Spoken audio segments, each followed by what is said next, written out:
Over 1,800 jobs at risk at Cardiff University, among many sectors who are desperately trying to stay afloat due to the Welsh Government's jobs tax, the Labour Government's impact on the Welsh economy.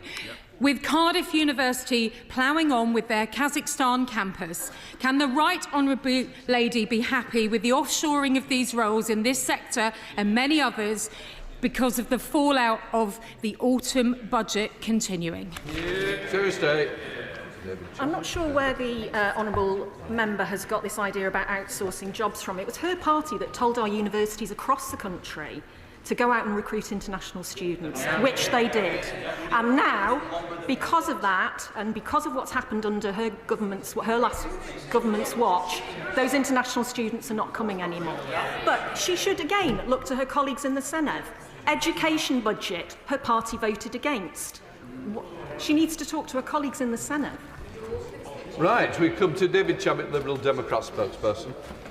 Mr. Speaker, the national insurance increase is set to hit high streets in Wales hard, with many traders saying that they will be laying off staff as a result.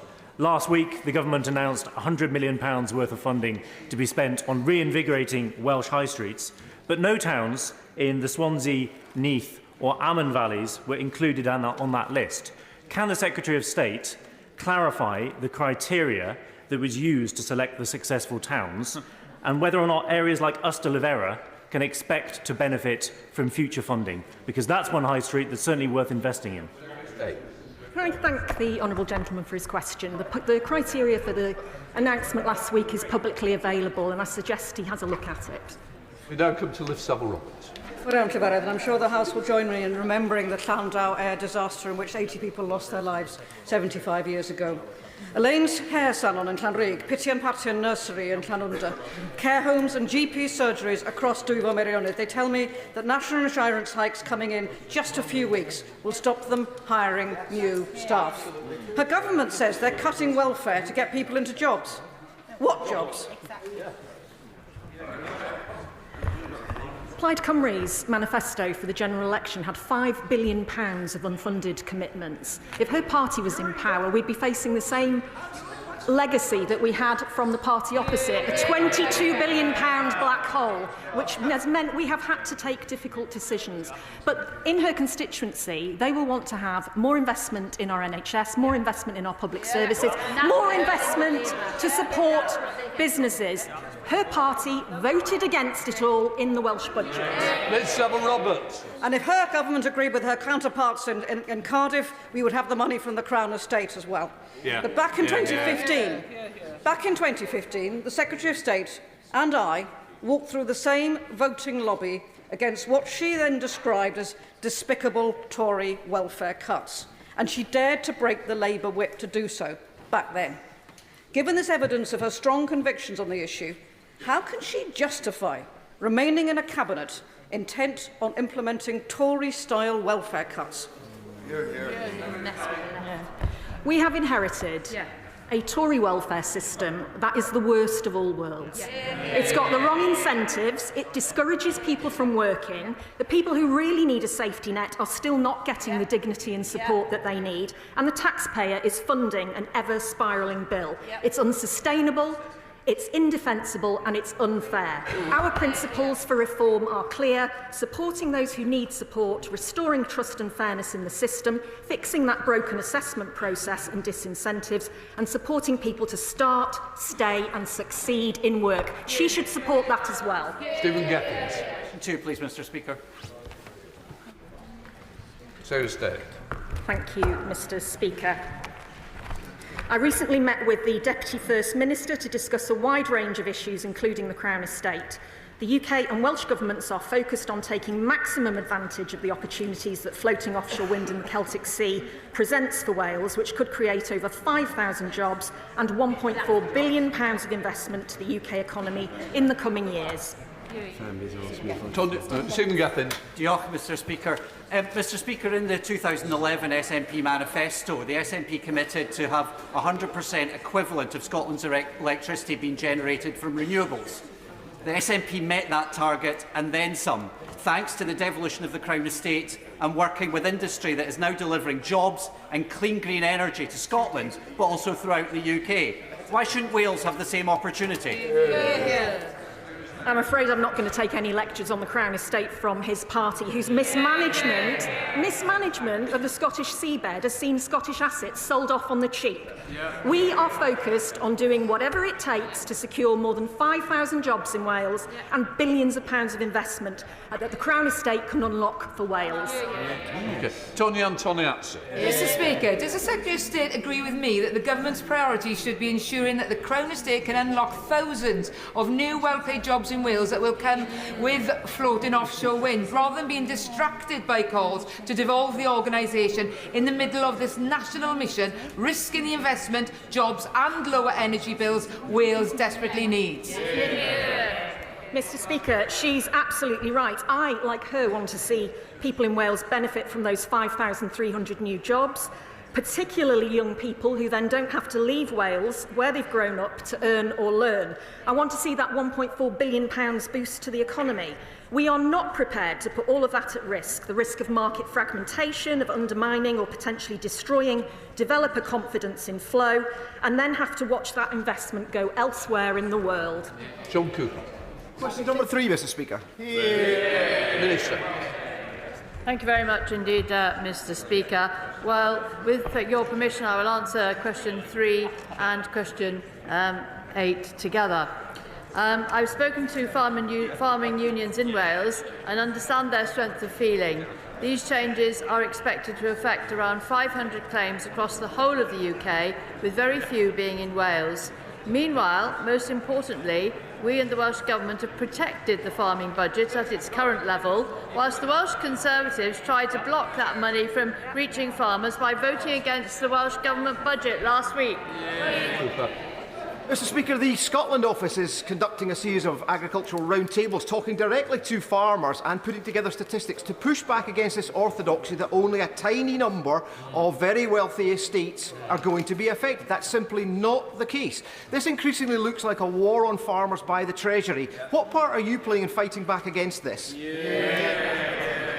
Well, Mr Speaker, the Treasury is absolutely confident in its figures, and specific questions on methodology is a matter for the Treasury. But what I can tell him, and I will repeat it, is expected to only affect 500 claims for agricultural property relief across the whole of the UK, with very few being in Wales. As he knows, we are absolutely committed to our farmers through keeping the £337 million block grant, which Welsh Government has passed on to farmers directly. Shelley Dewhurst. Thank you, Mr Speaker. Farmers across the UK have already been rocked by the changes to APR and BPR. And yesterday we had the shock news in England that DEFRA will take no new applications for SFI. So what reassurances can the Minister give to farmers in Wales that the Sustainable Farming Scheme will be delivered in full and on time on the 1st of January next year?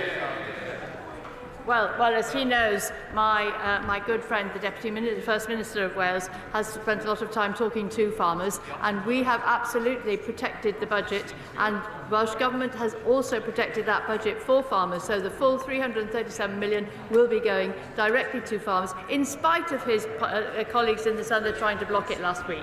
Select Committee, Ruth Jones. No. Thank you, Mr Speaker. The Welsh Affairs Select Committee is launching its inquiry into farming in Wales this week, because we know farming is a cornerstone of the Wales economy.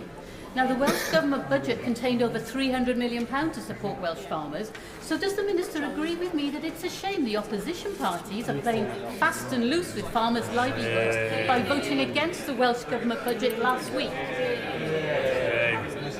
Well, indeed, Mr Speaker, my honourable friend, the Chair of the Welsh Affairs Committee, is absolutely right. It was an utter disgrace that the parties opposite decided to vote against the budget last week, which effectively is trying to block money going to the farmers. What a disgrace.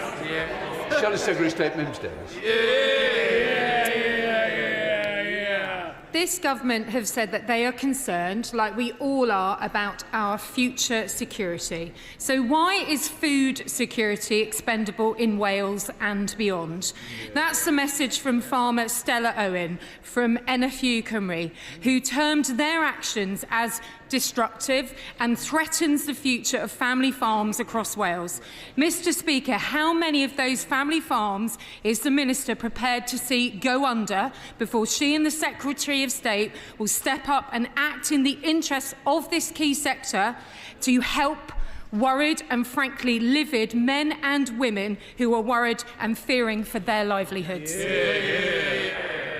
Well, Mr. Speaker, as I'm sure she has been reminded many times, difficult decisions had to be made to fund our public services, but the changes still leave a significant amount of relief in place. Farming parents will typically be able to pass on up to £3 million to their children without paying any inheritance tax at all, and above this amount, inheritance tax will be paid at a reduced effective rate of up to 20% rather than the standard 40%. Estates have up to 10 years to pay any tax due, and this will be interest-free. These payment terms are not available to others. This is a fair and balanced approach that continues support for family farms, whilst also fixing the public services that we rely on, including farmers. Jones. Question number 4, Mr. Speaker. Minister. I have regular discussions with my Welsh Government colleagues about health, and I'm pleased to see clear progress in cancer services in Wales. In December, performance against the 62 day cancer target was the best we've seen since August 2021. But no one should ever be complacent about cancer. And that is why our two governments are absolutely committed to working closely on cancer, to share best practice and to deliver better outcomes for patients across England and Wales. Clive Jones. Thank you, Mr. Speaker. Since August 2020, not a single health board in Wales has met their cancer target, leaving patients waiting months for their referral to start treatment. And despite recommendations to properly implement screening programmes, the standard for uptake is not being achieved, leading to poorer health outcomes. As the Department of Health embark on developing a cancer strategy for England, how will the Secretary of State for Wales ensure these issues are not repeated in England? Well, what I can tell him is that there is now positive progress on waiting lists. Both governments are working together in a spirit of genuine collaboration to cut NHS waiting lists and build an NHS fit for the future. The Welsh Government have committed more than £600 million in extra funding for health and social care in their budget for 25-26, and they're also setting up a National Cancer Leadership Board to improve cancer care. Thanks to these investments, the Welsh NHS services are improving, including on cancer, and waiting lists are falling. Curtis. Thank you, Mr. Speaker. Will my honourable friend outline how she is working in partnership with the Welsh Government to improve cancer and health outcomes? And could she try and help me understand why on earth, in the budget vote last week, the Conservatives and Plaid Cymru voted against £600 million more in our Welsh NHS? I really cannot explain why the Conservative colleagues in the Senate voted against this budget, because not only is the Welsh Government delivering on £600 million, but they are also delivering a specific package on cancer care. And the initial phase, which is going to focus on breast, skin, gynecological, lower gastrointestinal and urological cancer, will improve productivity and efficiency in how health boards deliver care. And this includes sending people straight to test without an outpatient appointment. Alongside this, Welsh Government are implementing a wider range of service improvements, from reducing smoking and tackling obesity to HPV vaccination and diagnostic and genomic strategies. Number 5, Mr. Speaker. Secretary of State. Thank you, Mr. Speaker. Wales has a world-class tourism offer. I fully support the work that Welsh Government is doing to support the tourism sector in Wales through Visit Wales and other initiatives. Last month, the UK Government announced a £15 million investment for Venue Cymru in Badenoch and the Newport Transporter Bridge. These are two key projects that will help boost the tourism and culture sector in Wales. Thank her for her answer. The tourism and hospitality sector in the UK is one of the most heavily taxed in Europe. Will she press the Chancellor to reduce the tax burden in this area to help drive local economies that rely on tourism in Wales and in constituencies like mine on the Isle of Wight? I would gently remind the gentleman opposite that his party in government put the highest tax burden in 70 years on the people and businesses of this country, leaving a £22 billion black hole that we have had to try and sort out. Henry Tufnell. Thank you, Mr. Speaker. More than 40 countries and holiday destinations around the world have introduced a form of visitor levy, including Greece, Amsterdam, Barcelona and California. So can the Secretary of State outline the work she is doing with the Welsh Government to support our vital tourism industry? The honourable member has one of the most beautiful constituencies in Wales, and I know tourism is very critical for his local economy. Indeed, probably tourism remains the only way to see a Conservative MP in Wales after the general election. The visitor levy is set to raise up to £33 million for tourism sector across Wales. Last week, Conservatives in the Senedd voted to block £15.6 million in support for Welsh tourism. So, Secretary of State Minister Davis. Sadly, there will be no more Easter family fun at Oakwood. They've made it clear that their final demise after COVID was Labour's looming tourism tax, job tax and sky-high business rates from the Senedd, meaning it's all over. Mr. Speaker, how many more tourist and hospitality businesses need to tell the UK government that their closed signs will be going up and staying up due to decisions made by the Treasury? Will this Secretary of State stand up for businesses and jobs in Wales who know they are being taken for the worst ride possible, frankly even more vomit-inducing than megaphobia, by this government of broken promises? Last week, her colleagues in the Senedd voted against extra money for tourism. They did. Now, maybe she should have a conversation with Darren Miller in the Senedd, her colleague, but I don't think they're having that sort of conversation at the moment because they're still arguing about who's leading the Tories in Wales. Douglas McAllister. Question number 6, please, Mr. Speaker. Secretary of State. Thank you, Mr. Speaker. I regularly meet with the First Minister to discuss a wide range of matters, including NHS waiting lists. The latest data shows positive progress in reducing long waiting times and the size of the waiting list, thanks to investment by both the UK and Welsh governments. Douglas McAllister. Thank you, Mr. Speaker. I'm appalled to hear that Plaid Cymru voted against £600 million extra investment to bring down NHS waiting lists in Wales. But I'm afraid to say this is a familiar story for our Scottish members. Does the Secretary of State agree with me that nationalist parties will always prioritise niche constitutional distractions over delivering priorities for working families, what they need and what they deserve? Mr. Speaker, I couldn't agree more with my honourable friends, and Plaid Cymru members are going to have to explain to their constituents why they voted against £600 million extra for the NHS last week, blocking crucial funding reaching our hospitals, NHS staff and patients in Wales. Jim Shannon. Mr. Speaker, Minister, one of the issues for the waiting lists in Wales, as it is in all of the United Kingdom, are those who have been waiting for diabetes diagnosis, number one, and then the treatment. There used to be in Westminster a strategy that encompassed just not England, Scotland, Wales and Northern Ireland. Would the Minister support a similar strategy for the 4 regions together to address the issue of diabetes and what it's doing to this country? I thank the honourable gentleman for his question. Can I just say nations and regions rather than just regions? But I'm very happy to have a discussion with him outside the chamber about that. Graham Ledbetter. Question number 7, please, Mr. Speaker. Minister. Our United Kingdom is going from strength to strength and is underpinned by a transformed relationship between the UK and devolved governments. In Wales, this means a partnership between our 2 governments which is delivering on the issues that matter most to people, on reforming the NHS and public services and attracting investment and new jobs through free ports, investment zones and our industrial strategy. Graham Ledbetter. Thank you. Thank Minister for that answer. Today the Senedd will vote on a motion to redesignate HS2 as an England-only project.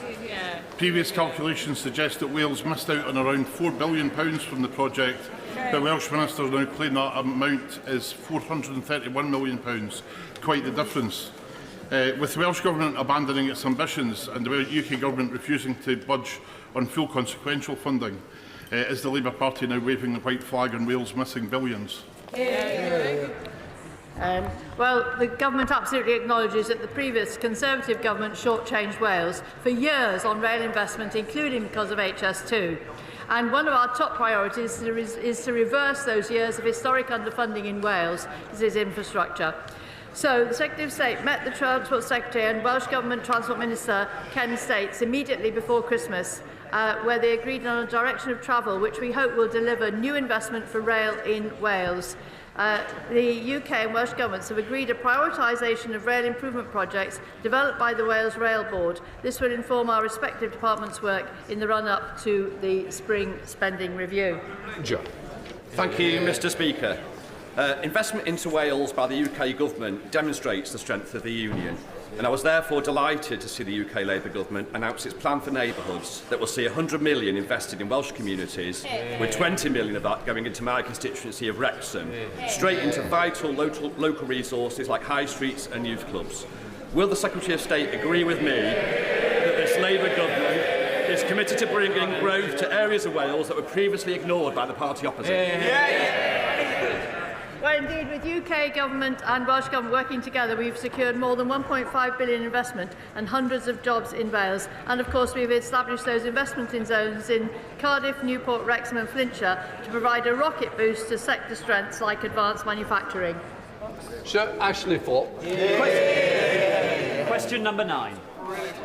Minister. UK Government has delivered the biggest budget settlement in the history of devolution, with £21 billion of new money for the Welsh Government. The Welsh Government is investing almost £200 million this year to support school standards across Wales, plus a further almost £170 million next year. But his Welsh Conservative colleagues tried to block this funding by voting against the Welsh Government budget last week.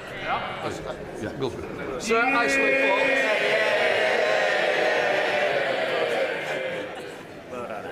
I'm grateful, Mr Speaker. Children in Wales have the lowest PISA scores in the United Kingdom and are significantly below the OECD average. Does the Minister believe this could be related in any way to 26 years of Labour government in Wales? Well, I'll take no lectures from the party opposite.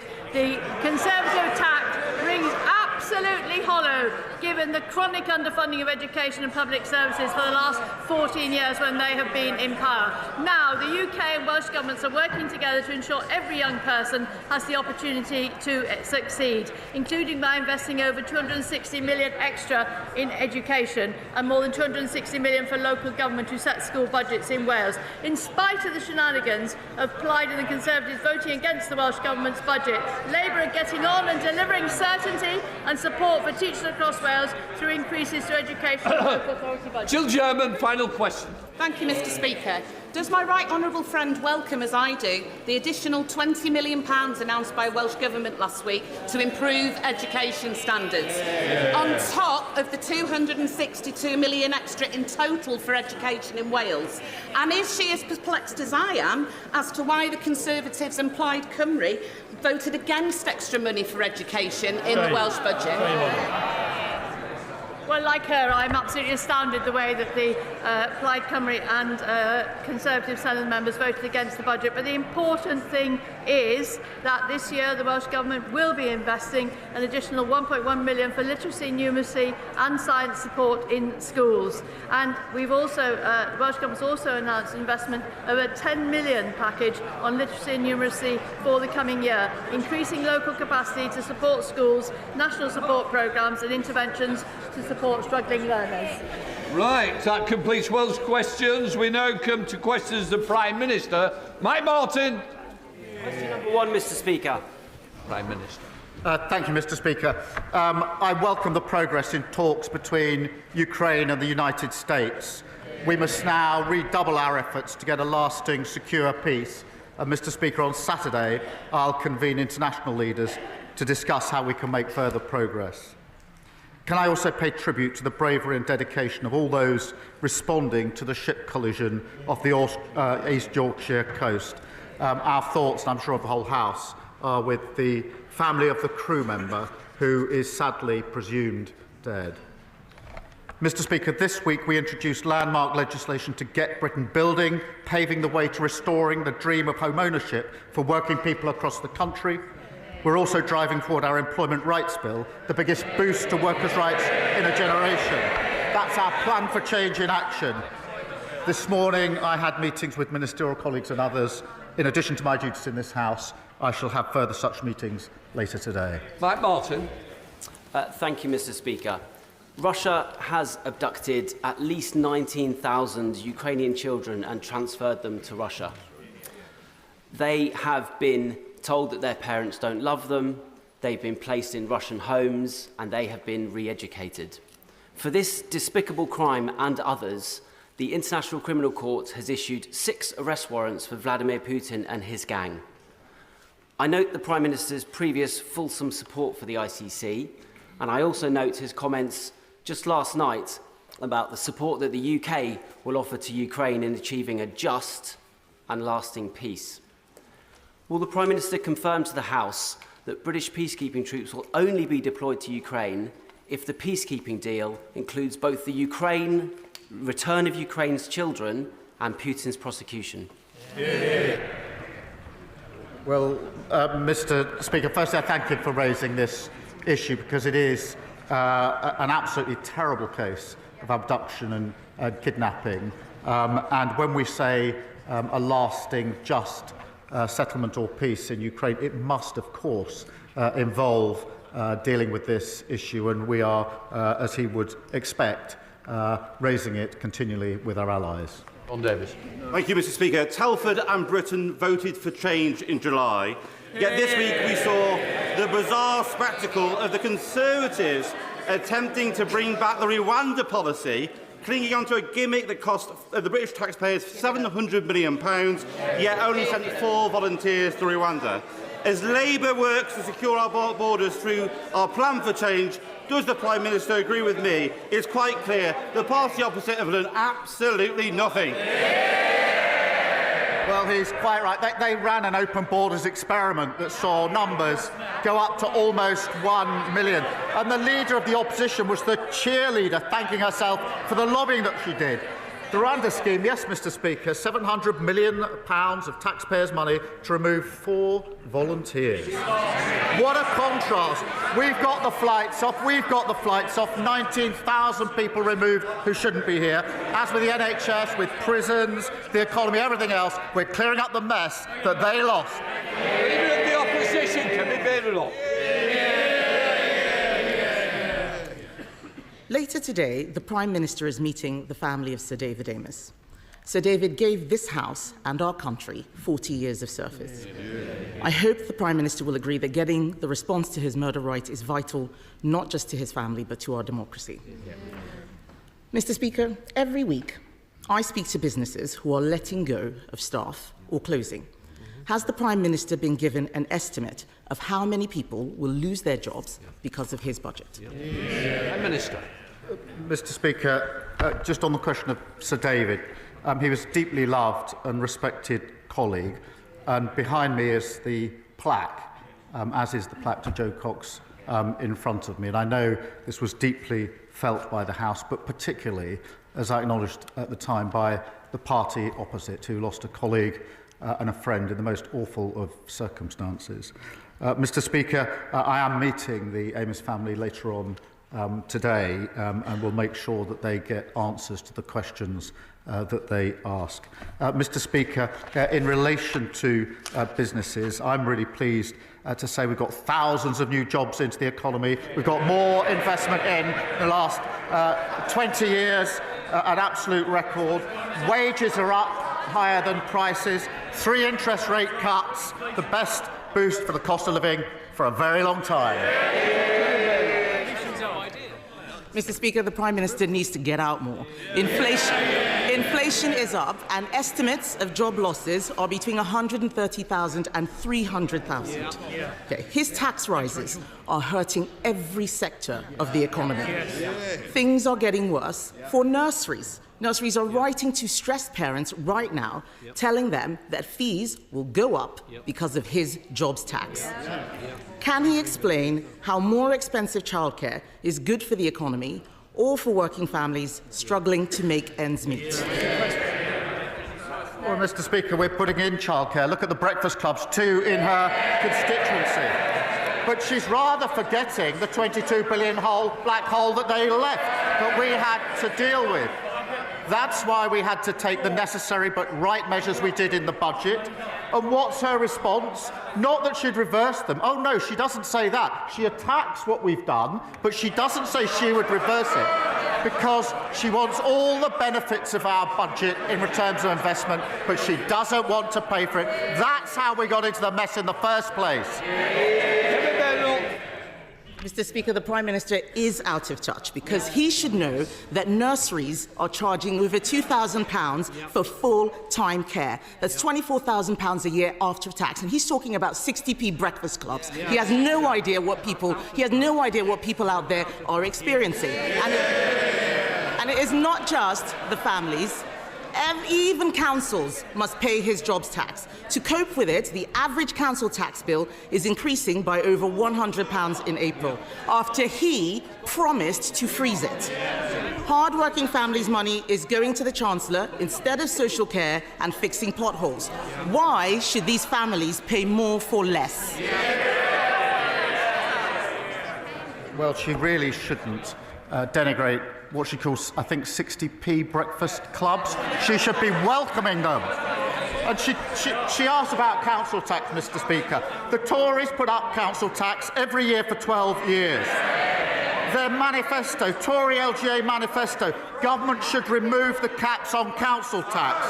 And then Hampshire Council, Tory, wanted a 15% increase. We said no. Slough Council, again, Mr. Speaker, Tory, wanted 3%. We said no. Windsor and Maidenhead, Tory, now Lib Dem, wanted 25%. We said no. We're the ones that are doing the right things to get this country on the right track. Mr. Speaker, the point is he promised to freeze, and they are going up. And if he wants to talk about councils, let's look at Liverpool or maybe Birmingham, where the rubbish is piling up so high, people vote Labour and all they get is trash, just like what he's saying at the dispatch box.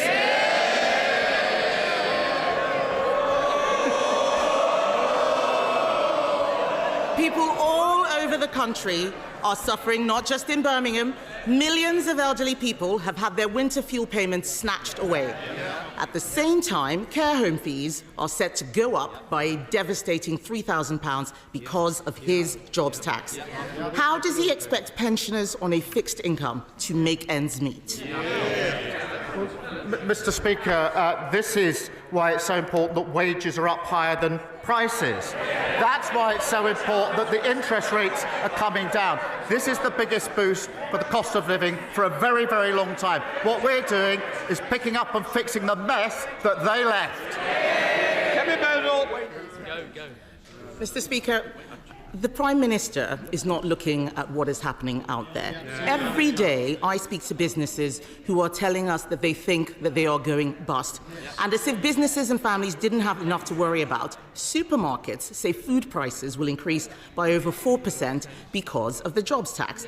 And that's before we get to the immoral family farms tax on the very farmers who work so hard to produce our food. What does the Prime Minister have against farmers anyway? Does he not see that his budget is killing farming in this country and he is making life so much harder for everyone else? Mr. Speaker, the budget provided £5 billion for farming over the next 2 years. That is a record amount. We've set out the roadmap for farming, which has been welcomed by farmers. And many thousands of farms have benefited from the farming schemes. But she talks about prices.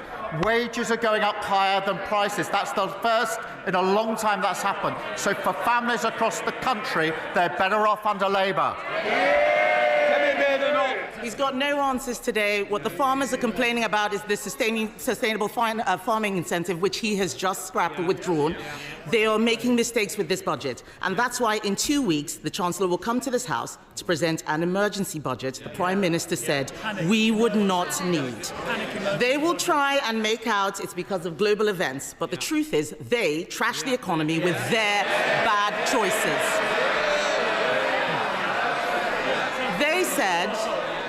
They said they'd look after pensioners. Then they snatched winter fuel payments. They said that they would be pro-business, but they hiked taxes on jobs. And he, Mr. Speaker, he promised to freeze council tax, but it's going up by £100. This is a high-tax, low-growth, job-killing government. Will he use the emergency budget to fix the mess he's made? Mr. Speaker, inflation under them 11%, £22 billion black hole, a mini budget that made us the laughing stock of the world, and they want to give lectures on the economy to us. No, thank you very much. Thank you, Mr. Speaker. With 1 in 8 young people across the country not in education, employment or training, people in rugby are worried about a wasted generation. Too many people with disabilities and health conditions are not getting the help that they need to get into work. So will the Prime Minister set out how this government will give everyone who is able to work the support they need, provide compassion to those who can't work, and fix the broken welfare system left behind by, you guessed it, the Conservatives? I thank him for raising this issue. Mr. Speaker, I come from a family that dealt with disability through my mother and brother over many years, so I do understand the concerns that have been raised by him. But we inherited a system which is broken, it is indefensible economically and morally, and we must and we will reform it. We will have clear principles, Mr. Speaker. We will protect those who need protecting. We will also support those who can work back to work. But Labour is the party of work. We are also the party of equality and fairness. Leader of the Liberal Democrats, Sir Ed Davey. Thank you, Mr. Speaker. I'd like to begin by giving a shout-out for Young Carers Action Day today, but I promise the House I will not sing. Mr. Speaker, the Prime Minister has rightly spoken about the need to get more people into work, and he repeated that now, so people have more dignity, we can get the economy going, and we can cut the benefits bill after the disgraceful legacy left by the Conservatives. You were there for 5 years.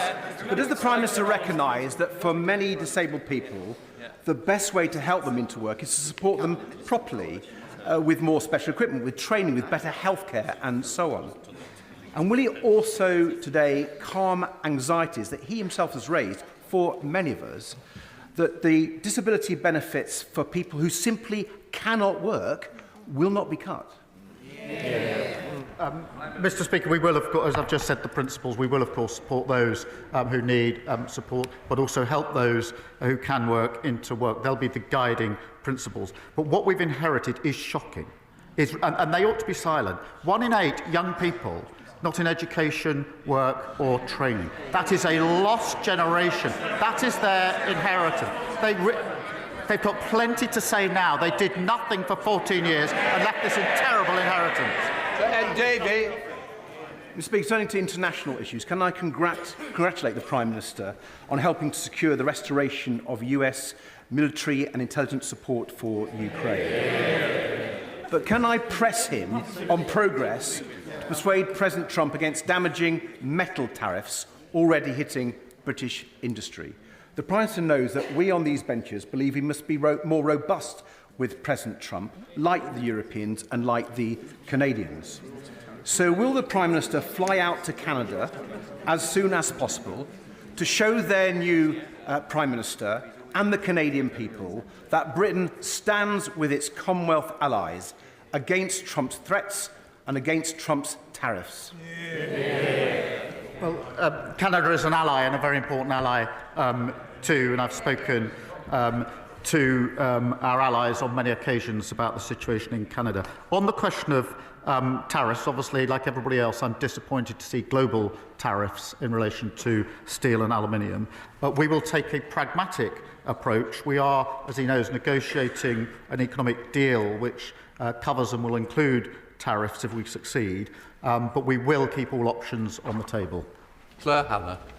Hi, Fadra Conadív agus Seach na Gaeilge Fosta Deis Con Changa agus our culture Kellaroo or Fodandone. Happy St Patrick's Day, everybody, and happy Irish Language Week as well. An opportunity to use Irish language and culture across the world.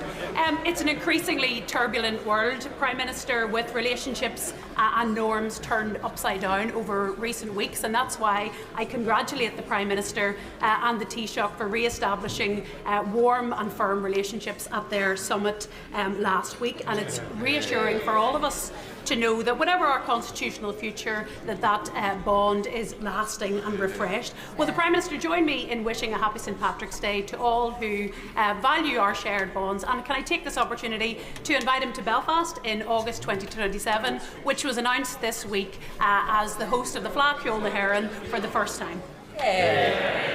Well, can I join her in wishing everybody celebrating a very happy St Patrick's Day? Mr. Speaker, she's right. We need a strong and settled relationship between the United Kingdom and Ireland, and the need for that has never been greater, which is why I was delighted to host the Taoiseach in Liverpool last week at our first annual UK-Ireland Summit. We've turned the page, started a new era for our relationship with Ireland, and I'd be very happy to go to Belfast in 2027. I want to go much sooner than that. Andrew Stone.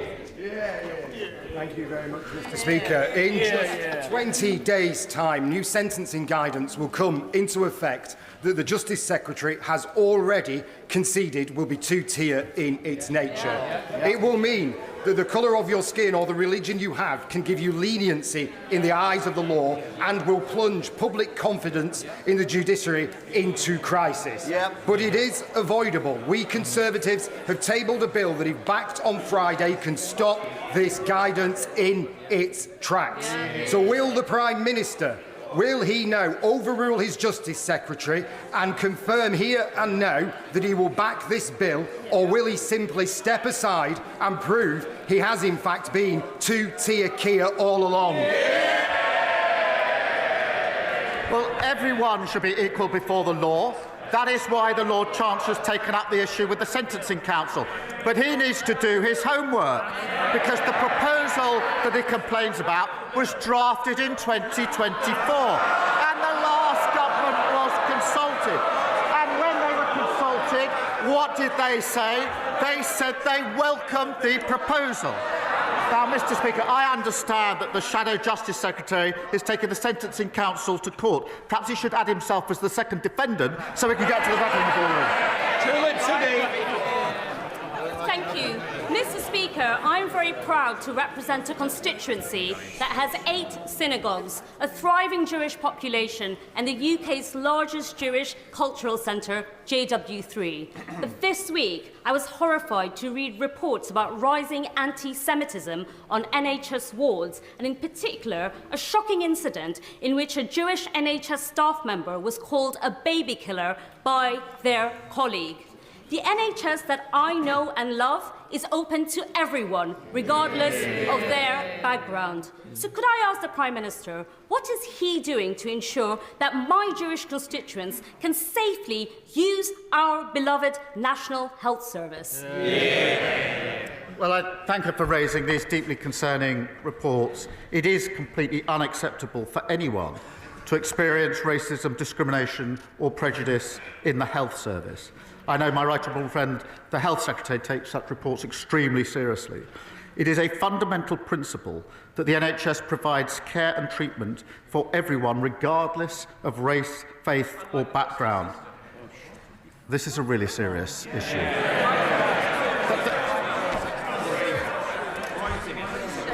You've let yourself down, you know it.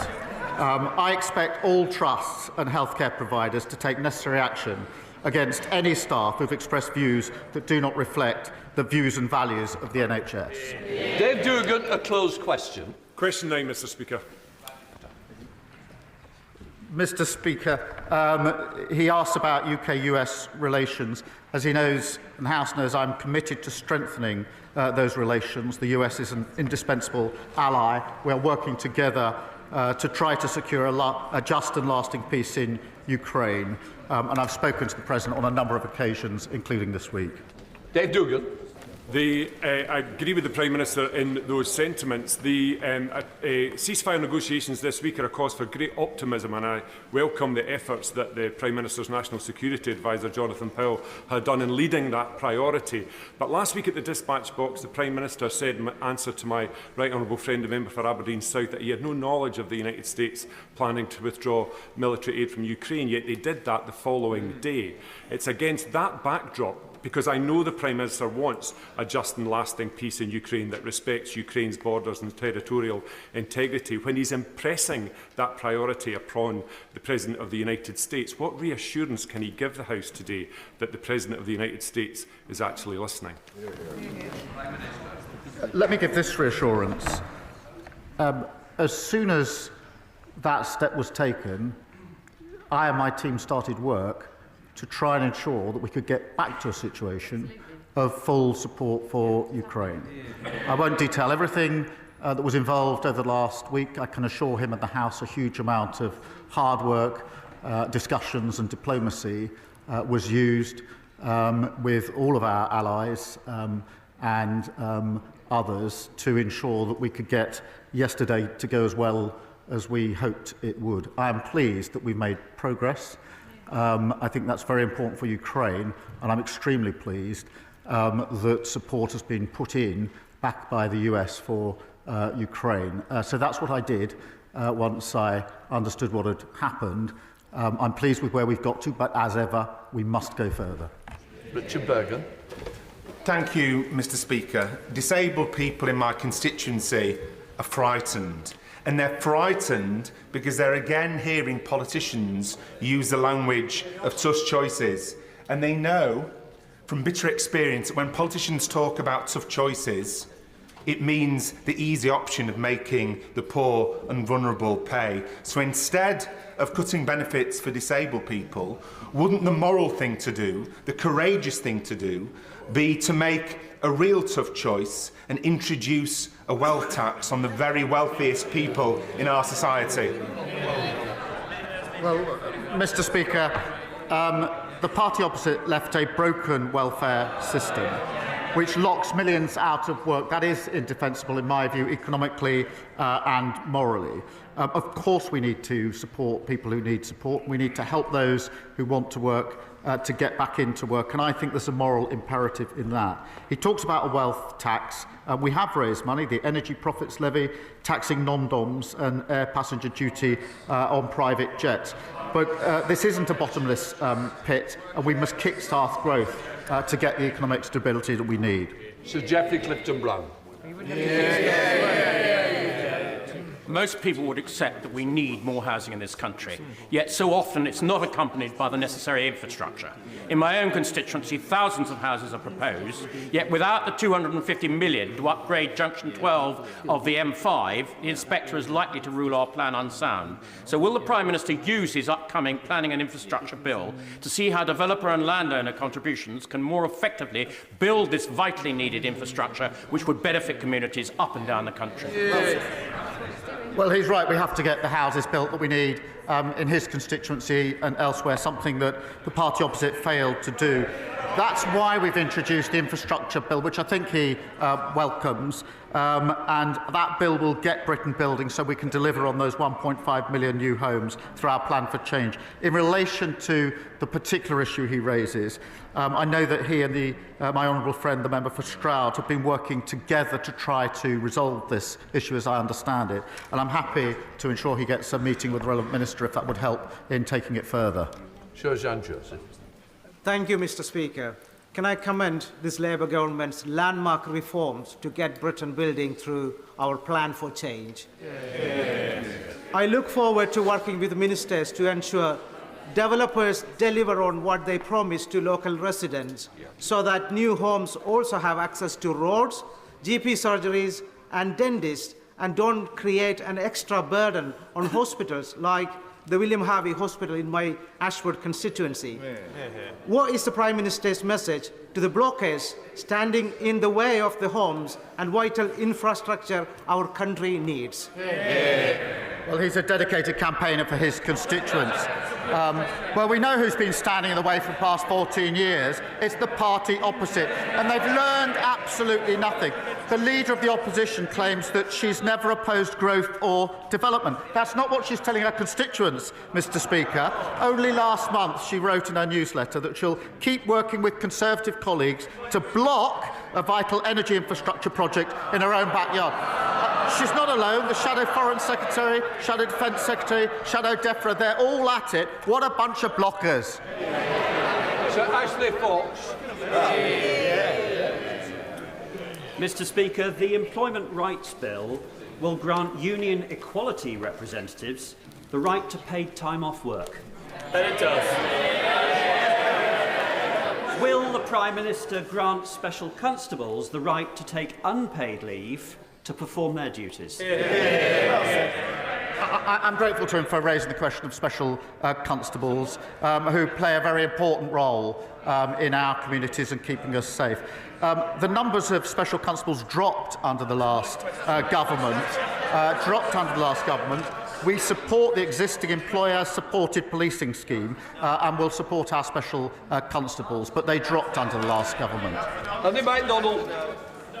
Thank you, Mr. Speaker. Long time. I recently visited Middlesbrough's James Cook University Hospital and learned of the brilliant work in the neurosciences department for the survivors of stroke, brain and spinal injuries and many others. But it only has 18 rehabilitation beds to serve a population of some 1.4 million people, whereas the guidelines say it needs 80 beds, meaning that patients in the Tees Valley do not get the rehabilitation they need.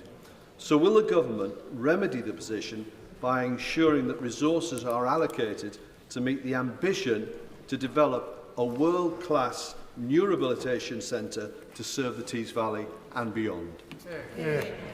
Well, I thank him for his question. It is important to hear about the important work that James Cook Hospital is doing in his constituency. We are investing £350,000 in research on interventions which support people with functional neurological disorders to rehabilitate them within the community. And of course our plan for change invested £25 billion to cut waiting lists, speed up treatment and shift more care into the community. In relation to the hospital, I'll make sure he gets a meeting with the Minister to see what further can be done. Sir John Whittingdale.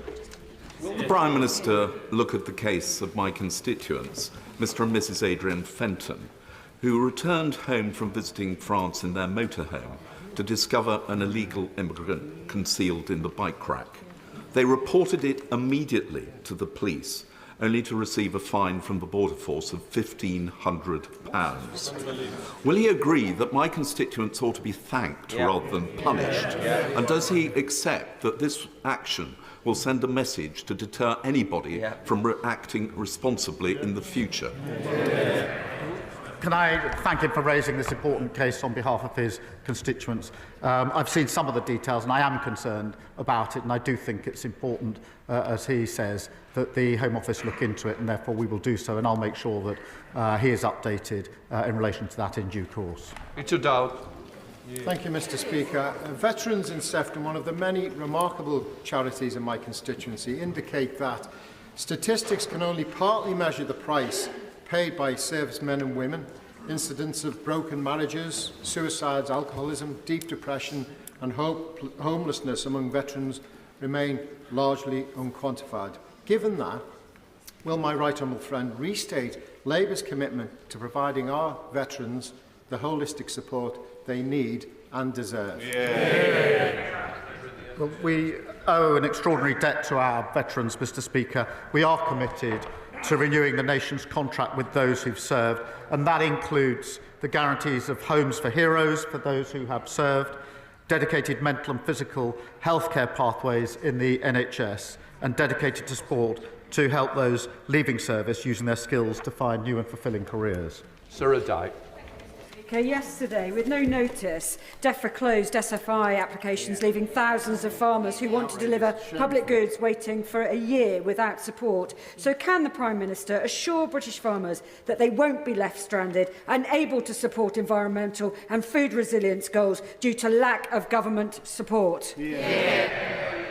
Well, Mr. Speaker, as she knows, the SFI schemes have operated to provide quite considerable support so far.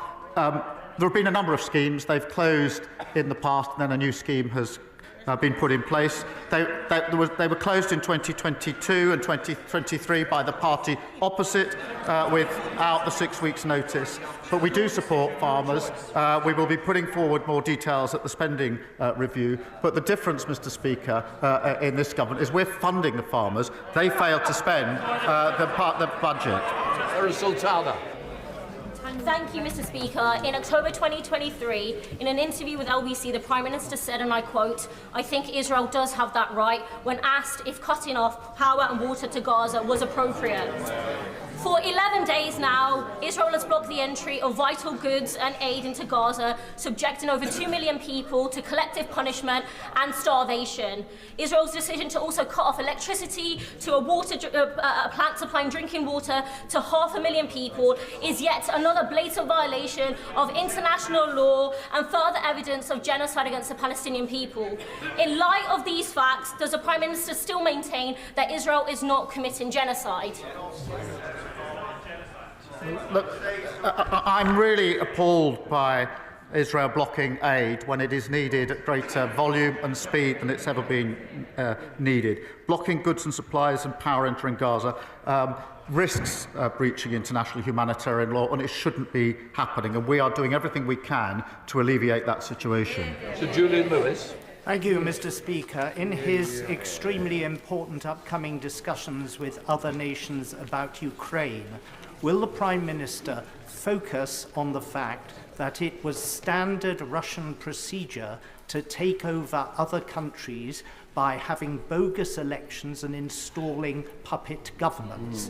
And will he therefore impress on other colleagues to be very wary of calls to hold elections in Ukraine during a wartime situation, which could result in the subversion and takeover by Russia of the entire country? I thank him for raising a really important point, and the track record is there for all to see. On top of that, of course, we in this country did not hold elections when we were at war. That is a perfectly reasonable and normal course of behaviour. And yes, of course, that has to be part of our discussions as we go forward, including the meeting that I'm convening on Saturday. Lord Hatton. Thank you, Mr. Speaker. South Dorset is ready to play its part, making Britain a clean energy superpower. But after 14 years of Conservative failure, there are many untapped opportunities on our doorstep.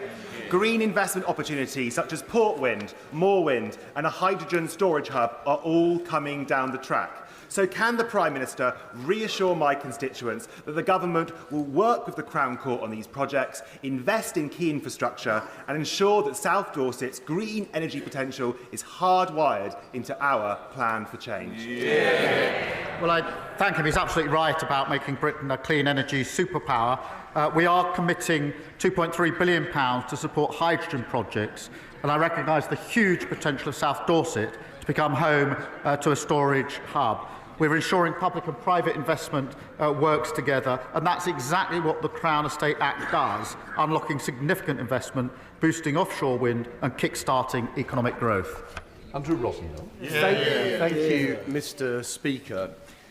As the Leader of the Opposition has already mentioned, later today the Prime Minister will meet the family of our dear late colleague, Sir David Amess, who was so brutally murdered at his constituency surgery 3.5 years ago.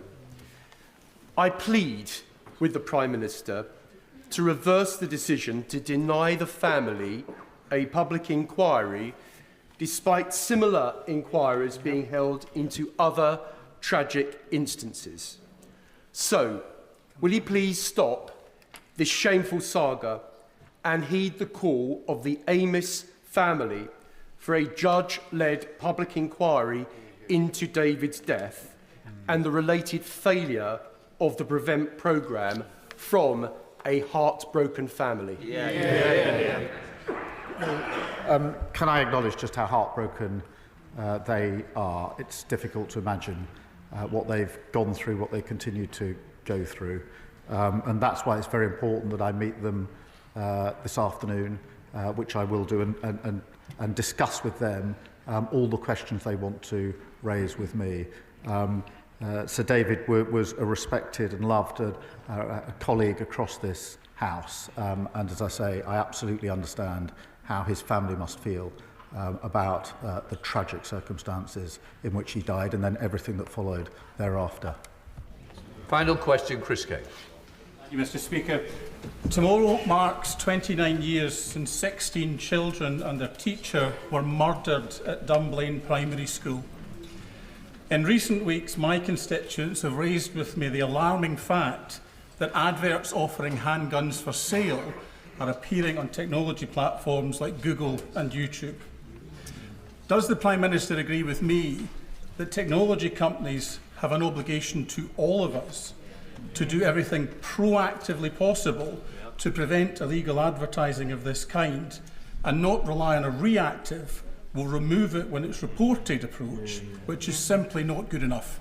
The thoughts, I'm sure, of the whole House are with the victims of the Dunblane massacres 29 years after the tragic event. The Online Safety Act will require online services to proactively remove such content from their platforms and prevent it appearing there in the first place. These duties fully take effect from Monday, and then we'll make sure that all companies meet their obligations. That completes Prime Minister's questions.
Come to the statement.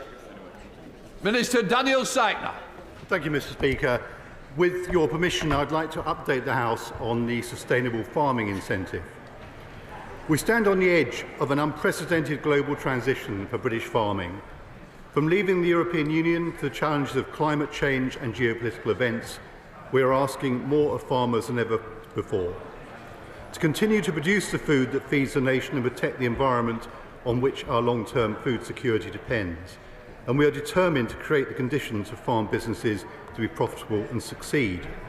Now, we're proud to have secured £5 billion for farming over 2 years, the largest budget for sustainable food production in our country's history. That's £1.8 billion for customers already in agreements, £1 billion for farmers who are now in SFI agreements, and a further £150 million for farmers in the SFI pilot. And Labour has got that money out of the door and into farmers' pockets. We've invested to bring thousands more farmers into the ELM schemes, which I'm afraid were vastly underspent by the previous government, to make a record number of capital items available for the coming year to help farmers carry out actions under the SFI and countryside stewardship, with £600 million available for productivity, animal health and welfare innovation and other measures to support agricultural productivity, as well as 50 landscape recovery projects across the country. And we've responded directly to calls from the sector to roll out a new higher tier scheme and to increase payment rates so HLS agreement holders, many of them upland farmers, are fairly rewarded for their work. So we now have more than half of all farmers in schemes, 37,000 live SFI agreements, 50,000 farmers in ELM agreements. Under the SFI, 800,000 hectares of arable land being farmed without insecticides, 300,000 hectares of low-impact grassland managed sustainably, and 75,000 kilometres of hedgerows being protected and restored, which is a huge success for nature. And I want to thank all the farmers involved and to reassure them that all existing SFI agreements will be honoured. Farmers will continue to be paid under the terms of their agreement for its duration. If they entered into a 3-year SFI agreement earlier this year, they will be paid until 2028. If they submitted an SFI application but this has not yet started, that will also be honoured, and all farmers who took part in the SFI pilot will be able to apply for an agreement. But the fact is, the high uptake of the scheme means it is now fully subscribed. Now, I'm afraid as a government, we inherited SFI with no spending cap, despite a finite farming budget, and that cannot continue. So we will continue to support farmers to transition to more sustainable farming models, including through the thousands of existing SFI agreements over the coming years and a revamped SFI offer. But this is an opportunity to improve how we do that under a fair and just farming transition. A transition that supports farms to be profitable businesses in their own right, through fairer supply chains, better regulation and greater market access, and that directs public funding in a fair and orderly way towards the priorities we've set out on food, farming and nature. So we will be strategic in how we design our schemes and responsible within the budget we have available. This is about using public money in a way that supports food production, restores nature and respects farmers as the business people they are. SFI can and must work better for all farms and for nature, and I'll set out the details of the revised SFI offer following the spending review, including when it will open for applications. We will work closely with the sector to design an improved scheme so they can tell us what works best for their businesses. We'll also put in place strong budgetary controls so that SFI is affordable to the public purse. The revised offer will align with our land use framework to better target SFI actions fairly and effectively, focusing on helping less productive land contribute to our priorities for food, farming and nature. But the underlying problem facing the sector is farmers do not make enough money, and the government is changing that. We announced the members obviously may laugh, but actually businesses do need to make money. They might need to know that. So we announced a new set of policies at NFU conference last month aimed at improving farm profitability, securing our food security and protecting nature. And through our farming roadmap, we're creating the conditions for farmers to run profitable businesses that can withstand future challenges. This decision is about investing in long-term stability. It's about a future where farmers are supported to run profitable businesses, where public money is used in a better way to better restore nature and to secure long-term food security. Shadow Secretary of State Victoria Atkins. Well, may I thank the Minister for an advance copy of his statement, which I'm going to pull apart in a moment. May I thank you also, Mr Speaker, for granting the urgent question that forced the Minister to the dispatch box, because they sneaked this statement out last night, presumably hoping nobody would notice. But guess what? The countryside has. Because the question that we are all asking ourselves is, what has this government got against farmers and the countryside? They sneaked this announcement out that they were halting the Sustainable Farming Incentive Scheme immediately. This scheme replaced the EU's Common Agricultural Scheme when we left the EU. We set up this scheme with our Brexit freedoms to establish a farming policy that works for farmers, the environment and food production. Yet Labour pulled the plug without warning last night. This scheme is popular with farmers, and he doesn't have to take my word for it. To quote one, these schemes have the potential to be the most progressive and environmentally responsible schemes of their kind anywhere in the world. Those were the words of the former president of the CLA and father of the honourable member for Mid and South Pembrokeshire, who I'm sure will agree with his father's own analysis.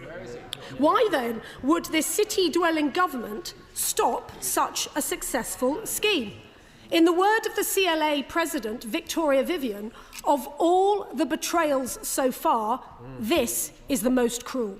It actively harms nature. It actively harms the environment. And with war once again raging in Europe, to actively harm our food production is reckless beyond belief. Does the Minister think she's wrong? And yet, despite this, the Secretary of State, who, by the way, is missing in action, this is a significant statement which he has made, and he's sending out his junior minister to take the heat. Perhaps it's because the Secretary of State didn't want me to remind him of his own words in November, which was, he said, that farmers feel ignored, alienated and disrespected. Well, I do hope the Minister is going to be telling us how that's going now. The farming policy of this government can be summarised in 3 sentences. They will halt any farming and environmental scheme on which farmers rely without warning, without consultation, and using criteria they have never before defined. The state will seize their farmland at will through the compulsory purchase orders that were announced yesterday in the planning bill.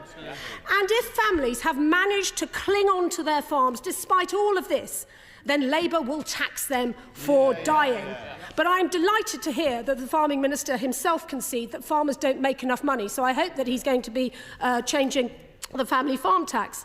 This adds up to nothing less than an outright assault on the countryside.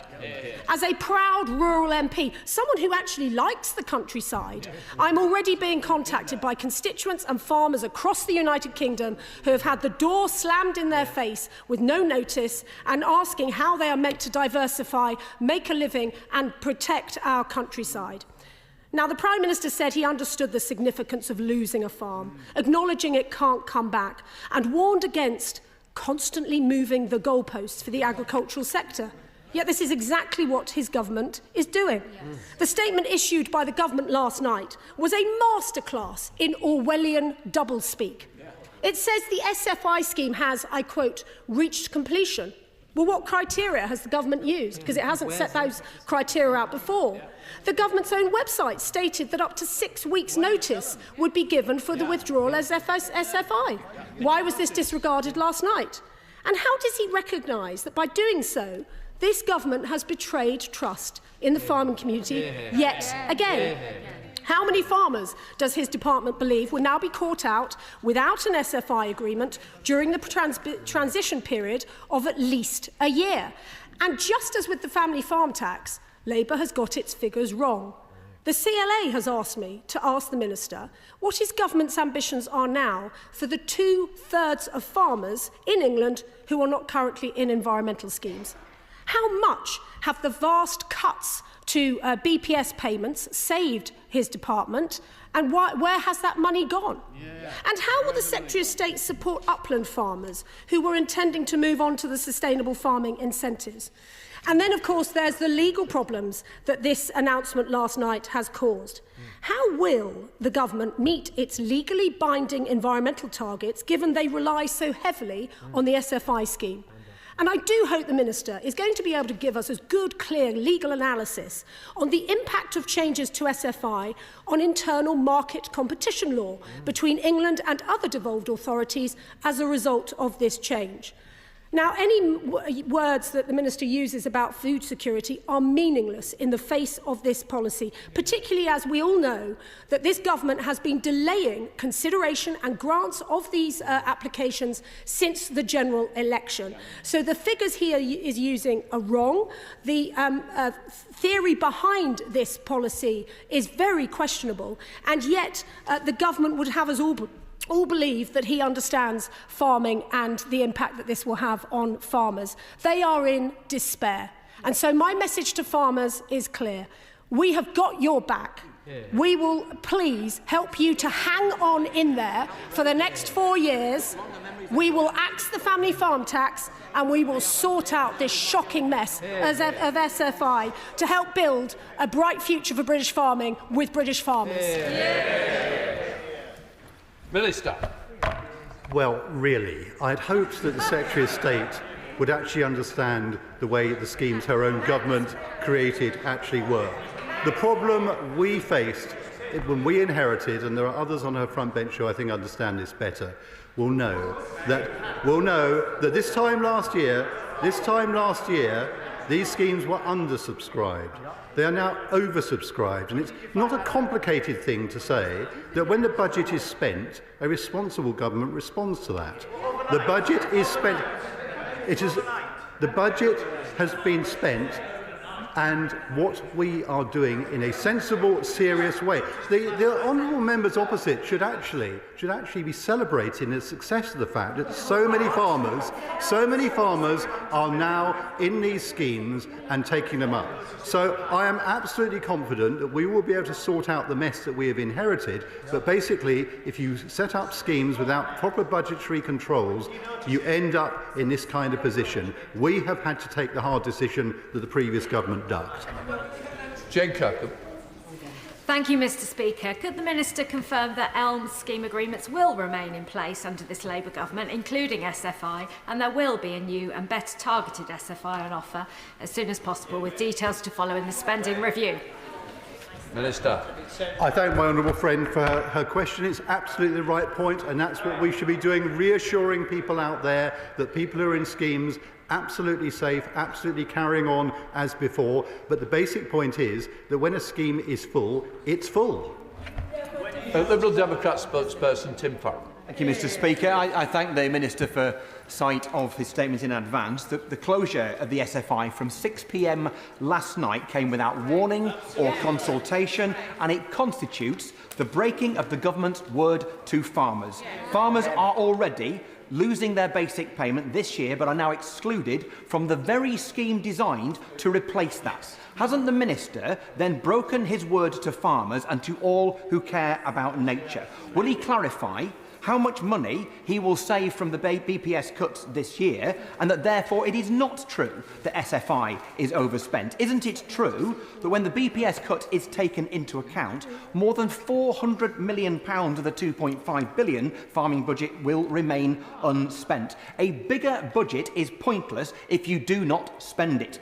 This money was supposed to reward farmers for nature restoration and sustainable food production. Doesn't this damage both? There are 6,100 new entrants to SFI this year, and yet only a mere 40 of them are hill farms. Doesn't this prove that, because of the failure of the Conservatives in the last administration, the big landowners and the corporates are already comfortably inside the tent, but the farmers who are outside and now locked out without warning are Britain's poorest farmers in Britain's most beautiful places like mine in the lakes and the dales? As the Tories oversaw a 41% drop in hill farm incomes in just 5 years, isn't this a bitter blow that is unbearable for our upland farmers? This betrayal will outrage everyone who cares for our environment, for our upland nature and landscapes. It will outrage everyone who cares about food security. It will outrage everyone who cares about our tourism economy, and it will outrage everyone who clings to that old-fashioned expectation that governments should keep their word. On Monday, the Secretary of State came to my beautiful constituency to pose for pictures by Windermere. I wonder whether he might come back tomorrow and face up to the farmers who steward the stunning landscapes around our beautiful lakes and who he has abandoned so shamefully. Will he reopen SFI, honour his promises, or else turn his back on the very people who feed us? Minister.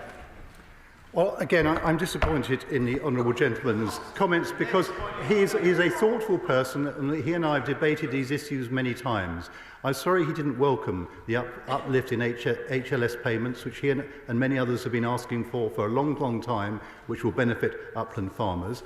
And I would take him back to many of the discussions that we have had about the importance of getting the farm budget out to farmers. That is what has happened. The full budget is actually being spent, and that should be celebrated. Alex Ogle. The fruit and vegetable aid scheme is an important lifeline for producers collaborating, and it has meant that we've had a huge increase in our tonnage of various fruit and vegetables. That scheme is finishing on the 31st December 2025. What future plans have we got to support fruit and vegetable producers to collaborate in 2026 and beyond? Minister. I thank my honourable friend for his question. It's an important one. That is, of course, an EU legacy scheme, and we're considering the best way of taking that forward in future, but we're absolutely committed to supporting and working with the horticultural sector. We have around 35 minutes remaining. Questions have to be short and the Minister's response has to be on point and tight as well. Father of the House, Edward Lee. Will the Minister leave for a moment the hallowed cloisters of Cambridge and accept my invitation to take a rural ride through Lincolnshire, the breadbasket of England, to meet my farmers? Does he agree that sustainable farming is the key to food security? And therefore, will he take up with his colleagues in the Department of Net Zero why they're covering 15% of Lincolnshire with solar farms, in addition to taking away this grant? Minister. Well, again, I'm grateful to the honourable gentleman for his question. I'd always be happy to visit Lincolnshire. I've done it on a number of occasions. But on the question of how we allocate our land, of course, it's very important that we make sure that the new land use framework works effectively, because that's the most rational way of making those decisions. Julie Minns. Thank you, Madam Deputy Speaker. It's extremely welcome that under this government more money has been spent on schemes and more farmers are in schemes than was the case under the last government. However, there are smaller farms like those in my constituency of North Cumbria who would not have had their plans as far advanced as their larger neighbours, along with their consultants. Can I ask him to outline what support will be available to those smaller farms going forward? I'm very grateful to my honourable friend, because she absolutely touches on the critical point that the schemes we inherited had no way of prioritising properly. It was a first-come, first-served scheme. So the kind of farmers that she's describing were disadvantaged. Now, we've had to work with a scheme that we inherited. We were very clear when I took over that we were not going to immediately overturn the existing system. We wanted to give people confidence about the future, but when we come to redesign the scheme, we can design it better to address the issues that my honourable friend has raised. Chair Alistair Carmichael. Thank you, Madam Deputy Speaker. I note the Minister's complaint that he inherited an uncapped budget. Can he tell the House, is this something that he just noticed on Monday, that he had to close the scheme without warning on Tuesday? On the 14th of January, the Director General from his department in charge of food, biosecurity and trade told my select committee, "I do not think we can expect that every single farm will be viable, but if we are talking about 92–93% having the opportunity of productivity improvements, that's what we are aiming for." In other words, the government's aim is to lose 7 to 8% of our farms. What will that figure be after today's announcements? Well, I'm always grateful for questions from the right honourable gentleman who chairs the Select Committee. Those figures on future farm viability, of course, go all the way back to the Agriculture Act, where there was a serious attempt made to assess future farm viability. Now, this is why the Secretary of State and I are so determined that we absolutely address those problems around farm viability. They're not going to be supported forever by the public purse. We know that. So it's very important that we address all those range of issues, but I'm very happy to have a further conversation with him. Sam Rushworth. Shares with me a wish to see a bit more humility from the party opposite, given their failure to get the agricultural budget out of the door. But I would ask the Minister to please, if I could hear myself think a moment, Madam Deputy Speaker, if I could hear myself think, I would ask the Minister to ensure that every penny in SFI arrangements will be paid to farmers, but also that those who've already applied and who are eligible will have their applications taken forward. I thank my honourable friend. I very much enjoyed visiting his constituency and talking to farmers there about these issues, and I can actually absolutely give him that commitment. Wendy Morton. Thank you, Madam Deputy Speaker. For those who have farming businesses, how does the Minister expect them to plan for the future when he sneaks an announcement out like his department did last night, despite a message on his website saying we would give you 6 weeks' notice of any closure? What does he have against our farmers and against our food producers? Well, the only thing I've got anything against is the previous government who set this scheme up in the first place and set it up in a way in which SFI 22 was closed in exactly the same way, SFI 23 was closed in exactly the same way. SFI 24 is only different in one sense, in that it is now oversubscribed rather than undersubscribed. And as a consequence, it would not have been possible to give notice because it would lead to a further spike in applications. Thank you, Madam Deputy Speaker. As the Minister has just alluded, it's called SFI 24. Might that be a clue in the title, and therefore it's perhaps less surprising than people are saying, given that it's now 2025? Well, I'm grateful to my honourable friend, and she makes a very sensible point, which is that we saw a succession of schemes announced by the previous government. What I want to get to is a scheme that will work for the long term. And she's absolutely right that I'm afraid the way it was set up by the previous government, it was first come, first served. Thank you, Madam Deputy Speaker. And the overnight withdrawal of this funding is yet another blow against many of my farmers in King Swinford and South Staffordshire. The Minister still hasn't answered why he has broken his word that was clearly set out on the government website to give at least 6 weeks' notice, nor the chair of the Select Committee's question about if the reason for doing so was because the budget had become exhausted. When did that first come to his attention? Was it really yesterday afternoon? Well, it first came to my attention 5 years ago during the passage of the Agriculture Act when I warned exactly that this would happen, because if you move from a basic payment system where everyone has an entitlement to a system that is based on bidding, this is what happens. So perhaps he should have woken up 5 years ago. Cat Smith. Thank you, Madam Deputy Speaker. I thank the Minister for coming to the House to make the statement.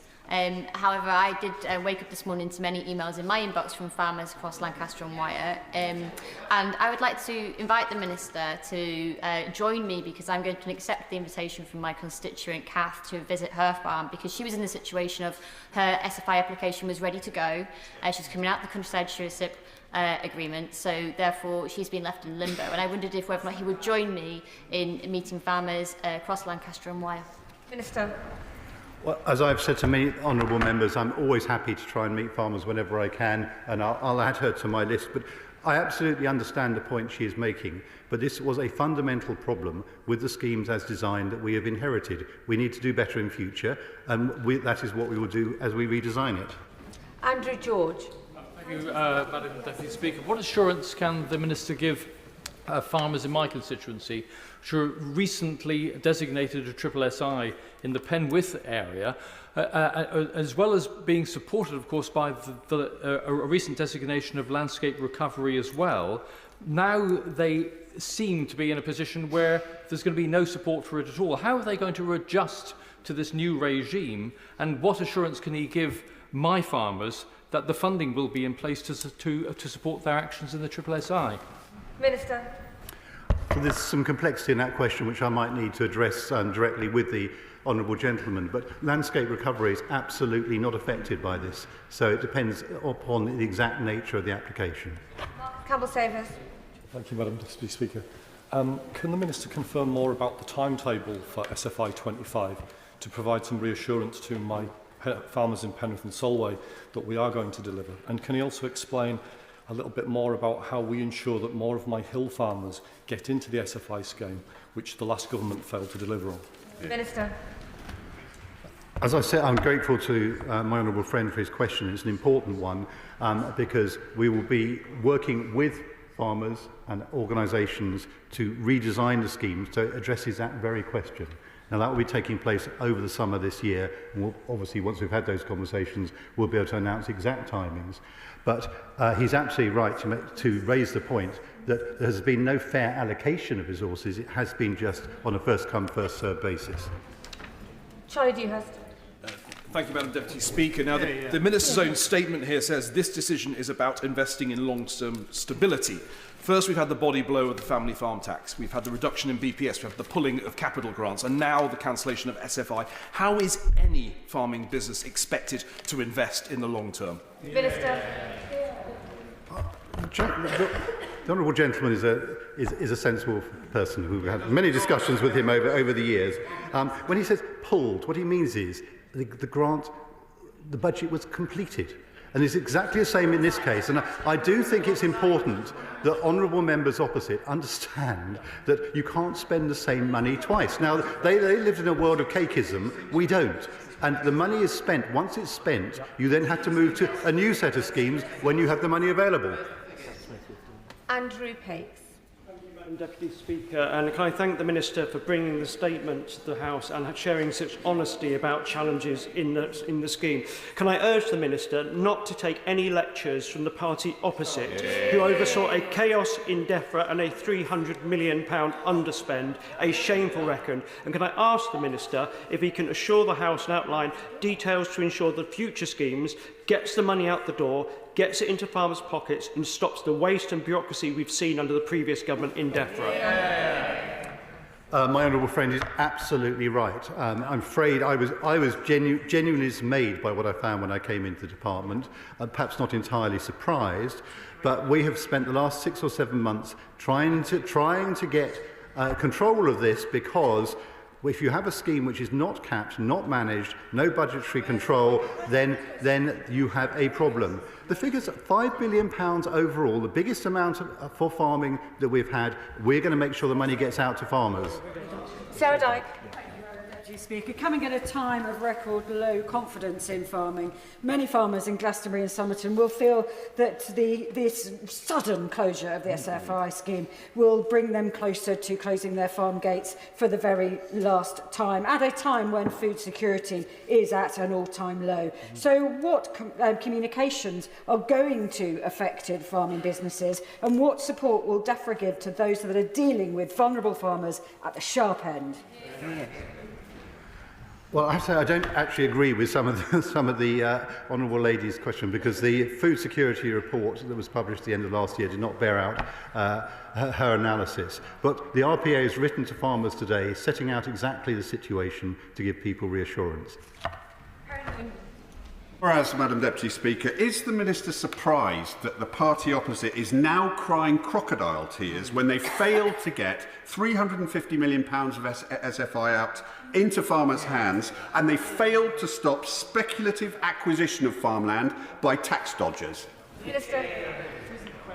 My honourable friend is absolutely right. I'm afraid, as on so many other issues, we're having to clear up the mess that we inherited, and it will take time, but we are setting out a clear path to the future, which I hope over time people will come to support. Paul. I don't know how to break this to the Minister, but I don't know if he realises, but when the thousands of farmers come to Westminster, they're not coming to thank him or the Secretary of State. Yesterday we had the Sustainable Farming Incentive announcement. Today, an announcement that there is to be no extension to his honourable friend from Leeds, to the Fruit and Vegetable Aid scheme, no extension to that. And that, of course, follows the family farm tax. The announcement which the Minister has made today speaks very ill of the financial management of his department. I make no apologies to repeat the questions asked by my right honourable and honourable friends. When did he know that he was hitting his budget ceiling? When had he set that as a criteria? What discussions had he had with the Treasury to increase the budget? And why was he deliberately, I presume, misleading farmers by pledging a 6-week notice period, and it wasn't even 6 seconds?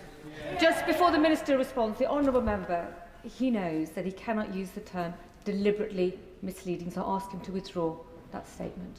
Inadvertently misleading. Inadvertently misleading.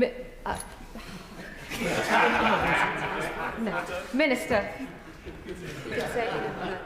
Thank you, Madam Deputy Speaker. I will take the honourable gentleman back to the origins of this debate. When we moved from basic payments to these schemes, it was always the case that there were going to be a point where the budget was spent. So we've known it for 5 years. We've known it for 5 years. That would. Terry Jeremy. Thank you very much, Madam Deputy Speaker. Having spent several weeks and months encouraging farmers to access this scheme, naturally I'm disappointed with the closure and hope that there will be a replacement in short order. But the fact that I can find so many farmers in my constituency and elsewhere that weren't accessing this scheme, is that not evidence of the party opposite failing farmers over so many years? Well, I thank my honourable friend for his question. Actually, of course, the thing is that many farmers are now in these schemes and benefiting from them, and also we're getting the environmental benefits that the whole process of transition away from basic payments to the environmental land management schemes was designed to achieve. So let me pay some credit to the party opposite. They set this train in motion, essentially. But what they didn't do was set up the schemes in a way that could properly be managed, and that is what we are now doing. Ellie Childs. Thank you, Madam Deputy Speaker. Yesterday, this government pulled the rug out from underneath thousands of farmers by cancelling the SFI with zero notice, shamefully, despite saying that they would give 6 weeks, but without putting in place anything to support farmers going into the future. My inbox this morning is full of emails from multiple farmers despairing, who were on the point of submitting an application, had no way of planning for this, and now are utterly left in the lurch. How does the Minister expect the UK to make that vital transition to nature-friendly farming, boosting UK food production, if this is how they treat farmers? Well, absolutely astonished at the Honourable Lady's contribution. She should be celebrating the fact that so many farmers are now farming in an environmentally sensitive way. And I'd invite her to help us make sure that in future these schemes work better. But this is actually a cause for celebration about the benefits of these environmental land management schemes. Chris Hinchcliffe.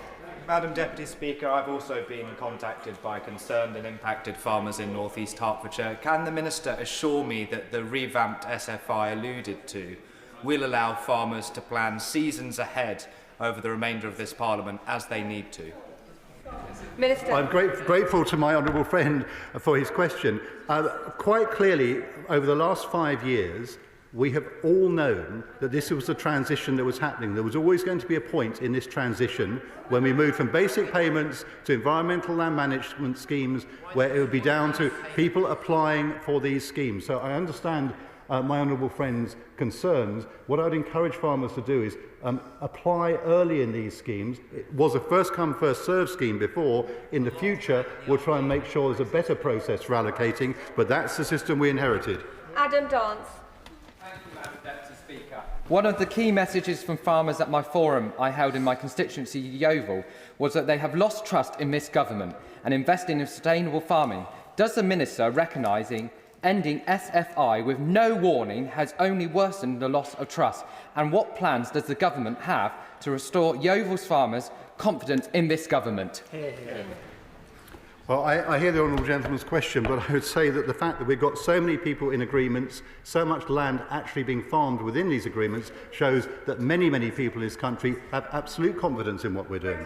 Thank you, Madam Deputy Speaker. How on earth does the Minister correlate saying in his statement he wants to work with the sector when last night the government gave 30 minutes, just 30 minutes notice to the NFU, the sector, of this shameful cut to the SFI budget? What does that actually say about DEFRA's previous commitment to transparency, cooperation and co-design? Minister. Well, again, I'd say to the honourable gentleman that this has been a process going on for 5 years now, and that perhaps he should have looked a bit more closely at what was about to happen. Carla Lockhart. Thank you, Deputy Speaker. Minister, trust between farmers and this government is well and truly broken. Farmers feel betrayed, let down, and many are at breaking point. The closure of the SFI is a bitter and I believe a calculated blow on top of the family farm tax grab, and it will be the final straw for many British farmers, the people who feed us. How can the Minister justify sending over £500 million to farms in Africa, Asia and South America and stripping support for our own homegrown farmers? Well, I'm grateful to the Honourable Lady for her question, but I would just point out this is a scheme that relates to England, and the different devolved governments have different schemes. But in terms of the question about international aid, I would say that the key thing for us is to make sure that we support our farmers here, which is why we're spending a record £5 billion on farming over the next 2 years. Martin Vickers. The one thing in the Minister's statement that farmers in my Brigg-in-Immingham constituency would agree with is that they are not making enough money. When I hope the Minister takes up the Father of the House's invitation to visit Lincolnshire, will he agree to meet face-to-face with my farmers and explain to them exactly what his government are doing to increase their profitability? Well, I'm grateful to the honourable gentleman. We've had many exchanges across the chamber over the years. I'd be very happy to speak to his farmers and particularly talk to him about the work we're doing on supply chain fairness, which is very important to me. Helen Morgan. you very much, Madam Deputy Speaker. Farmers in North Shropshire are really keen to improve the environment and farm in a friendly way, but they're also running businesses and they need to plan. There are farmers in my constituency who are hoping to apply for grants to raise the water table in peat soil areas. Those grants hadn't even opened, that's why they hadn't applied, and now the opportunity's gone. Can you tell us what it's going to do to enable farmers to plan and what the replacement scheme is going to look like? Well, the Honourable Lady raises an important question. SFI is only one part of the set of schemes that the Department has to work with farmers on nature restoration, and my colleague is just telling me we're £300 million available for peat restoration, so there are other schemes available. Dr Luke Evans. No notice and the scheme immediately closed. The Minister says it's full, it's complete. When did he know this, and why didn't he tell the farmers it was going to happen? Exactly. I think there's still a misunderstanding about how these schemes work. If you have a first-come, first-served scheme, and people have known for weeks and weeks and weeks, months, that it would be full at some point. So there comes a point where you have to make a decision, and if you are working within your budgets properly, you can hardly say a week or two before that suddenly it's going to close, because you then get a spike in applications. It's like a run on a bank. I'm afraid, basically, when the scheme is finished, it's finished. Ross Savage. Thank you, Madam Deputy Speaker. Nature and food, farming and farmers are the absolute foundation of British life in every sense, and this change is deeply regrettable. Can the Minister assure this House that every support will be given to farmers to adapt to these changes and to give them the help with the time, the technology that they don't have? They are already on their knees. Please, can the Minister assure this House that the necessary support will be given to stop them from buckling under the load of these successive changes? Minister. Well, I hear the Honourable Lady's question, but I'll just repeat to her, with 50,000 farmers in ELM agreements, the majority of farmers are already working with us to make that change to environmentally friendly farming. It was never clear how many of the overall numbers of farmers would make the transitions into the new schemes. Obviously, it's not a matter of compulsion. We invite people to apply, and they were invited to apply last year. When the new scheme comes along, I invite people to apply then. Andrew Smith. Thank you very much, Madam Deputy Speaker. The Minister is here, ducking and dodging questions like a Poundland Alistair Campbell at the minute. He started out with "we knew" 5 years ago, then just very quickly it turned to just weeks ago. He said that this is cause for celebration. I don't think I'll be finding any of my farmers that will be celebrating this. And I would just like to say to the Minister, come and speak and say these things directly to farmers' faces and see the response you get rather than the comfort there. Do you really want to be a minister that much? You're willing to say such ridiculous things. You can find money for lots of other projects. So just simply come to Fylde and speak to the farmers. Minister. Well, I was going to say I was grateful for the question, but I'm not sure I was really. What I would actually like to do is to invite the honourable gentleman to come and talk to people who are engaged in nature-friendly farming, who benefit from these schemes and who are actually undertaking the transition that I would give the previous government credit for on starting out for. We wanted to move away from the common agricultural policy to a new system. That is what we are doing. The schemes weren't designed well enough in my view, and that is what we are now addressing. Vicky Slade. Madam Deputy Speaker, I was contacted by the Great Big Dorset Hedge Initiative 3 weeks ago, who told me that capital grants under SFI had already been frozen. Can the Minister confirm when the decision to close was actually made, whether applications submitted will be granted and how long they'll have to wait? And as farmers are already obliged to improve hedges with more than 10% gaps under their agreements, how will they access funding to do so to enable their existing funding to be maintained? Minister. Well, the Honourable Lady raises an important set of points there. We now have 75,000 kilometres of hedgerow within these schemes. The basic point is that we have a fixed budget, and just as with the capital grants, when they're spent, they're spent. There will be another set of grants available in the future, and I'd invite her constituents to apply at that point. But what we cannot get away from is there is not an endless supply of money, and we have to work within the budgets. Lewis. I understand the Minister's point that it's been known all along that at some point the fixed budget would be exhausted. A simple question for him. On which day were ministers first informed that that budget had been exhausted? Minister. Well, we made the decision yesterday because we reached that point. Caroline Warden. Thank you, Madam Deputy Speaker. It's beginning to feel a little bit like a game of top trumps between who can cause the most financial unpredictability to farmers, be it the botched ELMS rollout or cancelling this scheme at a moment's notice. We know that half of Britain's fruit and veg farmers expect to go out of business, and the Minister has said that he will support farmers to be profitable through fairer supply chains. So could the Minister explain to the House what that is going to look like? Minister. Well, I'm grateful to the Honourable Lady for that's a very big question. What I would point her to is the fair dealing clauses in the Agriculture Act, which were brought forward. Some of them in the dairy sector are already. We're working at the pig sector soon. Basically, sector by sector, we're trying to sort out the improvements that are needed to get fairness through the supply chain. It's a very big, difficult, complicated question, but it's essential for the future. Deputy Brown. The announcement sneaked out with no notice last night. The Minister will know, if he knows anything about farming, that farming takes months, if not years, to plan. They had no notice of this. Will the Minister now tell us what is to replace it, when he's going to consult, and when it's likely to come into operation?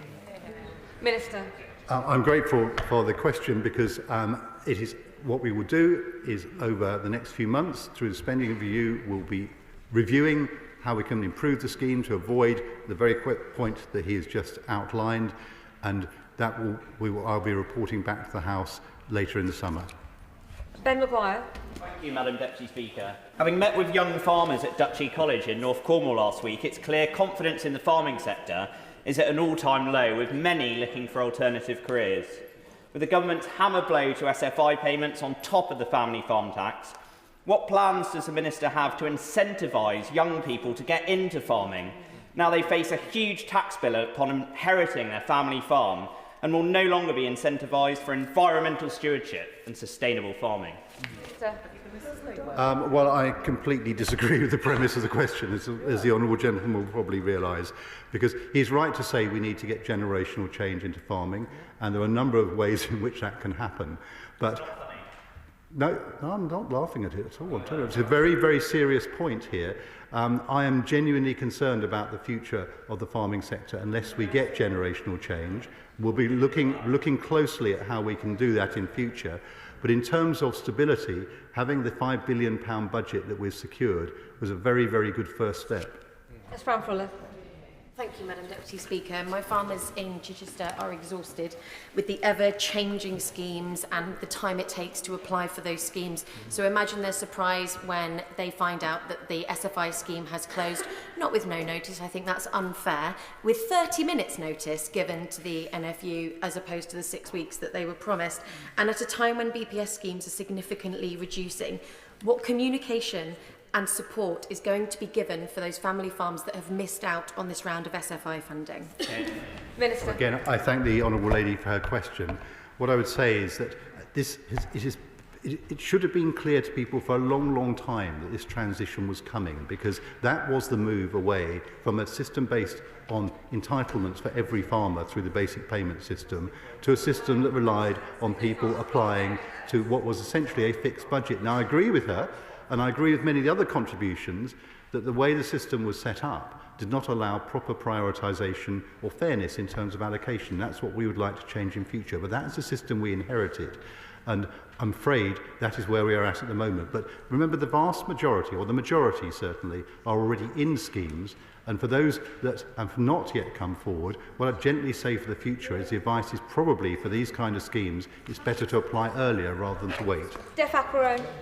The sudden completion of the SFI scheme will be a worry to many farmers and local people. I'm also very concerned by reports that the NFU were only given 30 minutes notice on such a huge change. Can the Minister assure my farmers that DEFRA will learn lessons from poor communication and lack of clarity that's plagued this scheme and other initiatives in the past to give them the confidence they need going forwards? Minister. Well, let me perhaps repeat the point. This is not about communication. If you've got a scheme which has got a fixed amount of money in it and you suddenly say it's going to close in 2 or 3 weeks, then you will get a surge in applications and you'll have to close it the same day. So that is a flaw in the way the scheme was designed originally. We want to do better in future. Danny Chambers. Thank you, Madam Deputy Speaker. International events have pushed national security right up the agenda, and I'm sure we've got cross-party acknowledgement that food security is a vital part of national security. Given the changing geopolitical situation now, has there been an impact assessment on changes to farming budgets like this removal of SFI and other stresses on farming budgets and cash flow on our food security? Well, the honourable gentleman makes an important point, and I would refer him back to the food security report that was published. But there's been no change to the amount of money available. The £5 billion budget is there. This is a discussion about who gets it. John Milne. Thank you, Madam Deputy Speaker. Can the Minister explain to my farmers in Horsham why he did not feel any need to have any consultation with any farming stakeholder in advance of this announcement? Minister. Well, again, I'd refer the honourable gentleman to the question I raised earlier. It's first come, first served scheme. If you start having a consultation, everybody applies that day, and you have to shut it at that point. This is a flaw in the way the scheme was designed. Final question, Jim Shannon. Thank you, Madam Deputy Speaker. The Minister is much liked in this chamber, and we all know that. However, it is disappointing to hear of the pausing of a new application for sustainable farming incentives for farms in England. It is understandable, of course, that this would be seen as a betrayal to so many farmers. In Northern Ireland, agriculture support is different, but nonetheless, the central funding comes from this government centrally here. So can the Minister assure that funding for Northern Ireland farmers, which comes from here, will not be reduced or falter as a result of today's announcement, and steps will be taken to protect our agricultural industry and our farmers, which are the backbone of our economy? Thanks so much. Well, I thank the honourable gentleman for his kind words, and I suspect we shall renew our acquaintance in Westminster Hall this afternoon. But I can assure him that this announcement will make no difference to the funding arrangements for Northern Ireland. That concludes the point of order. Victoria Atkins. Thank you, Madam Deputy Speaker. The Minister has been asked repeatedly why no notice was given to farmers of the closure of this scheme. He has given a range of answers, including, and I quote, people knew weeks ago, months ago, about this closure, and even stretching to 5 years ago. This is very important, not least because business decisions are having to be made on the fly today, but also, of course, there may be legal consequences to the answer the Minister has given. So how can we encourage the Minister to correct the record and state the fact that no notice was given to farmers?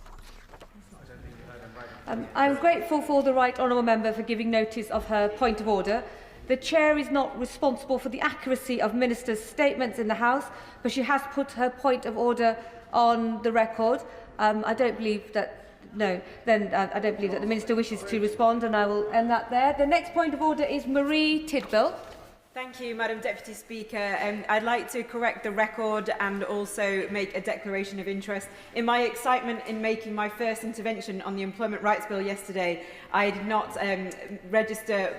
point members to my register of interest, nor my proud membership of Community Union, GMB and Unison. So I would like to ensure that is on the record, as with my register of interest. Thank you. I thank the honourable member for advance notice of her point of order. I know that she had been diligent in seeking advice on how and when to declare interest, which has now been placed on the record.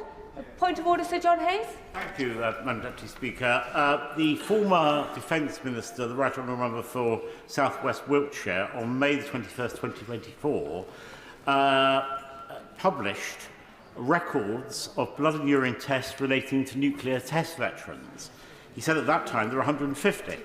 It's now become clear from correspondence from a court case brought by the British nuclear test veterans there are 370 documents mentioning blood and urine. This includes 265 previously unseen and unreleased.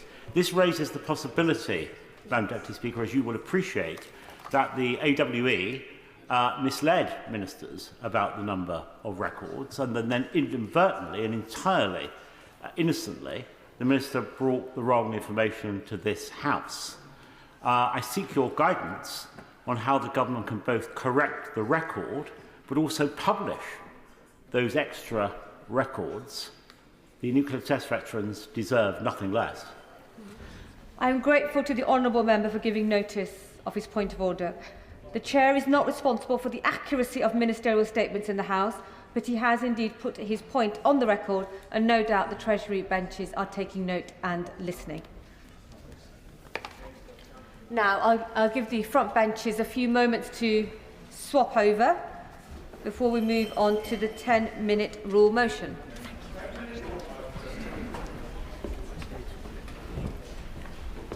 10-minute rule motion, Liam Conlon.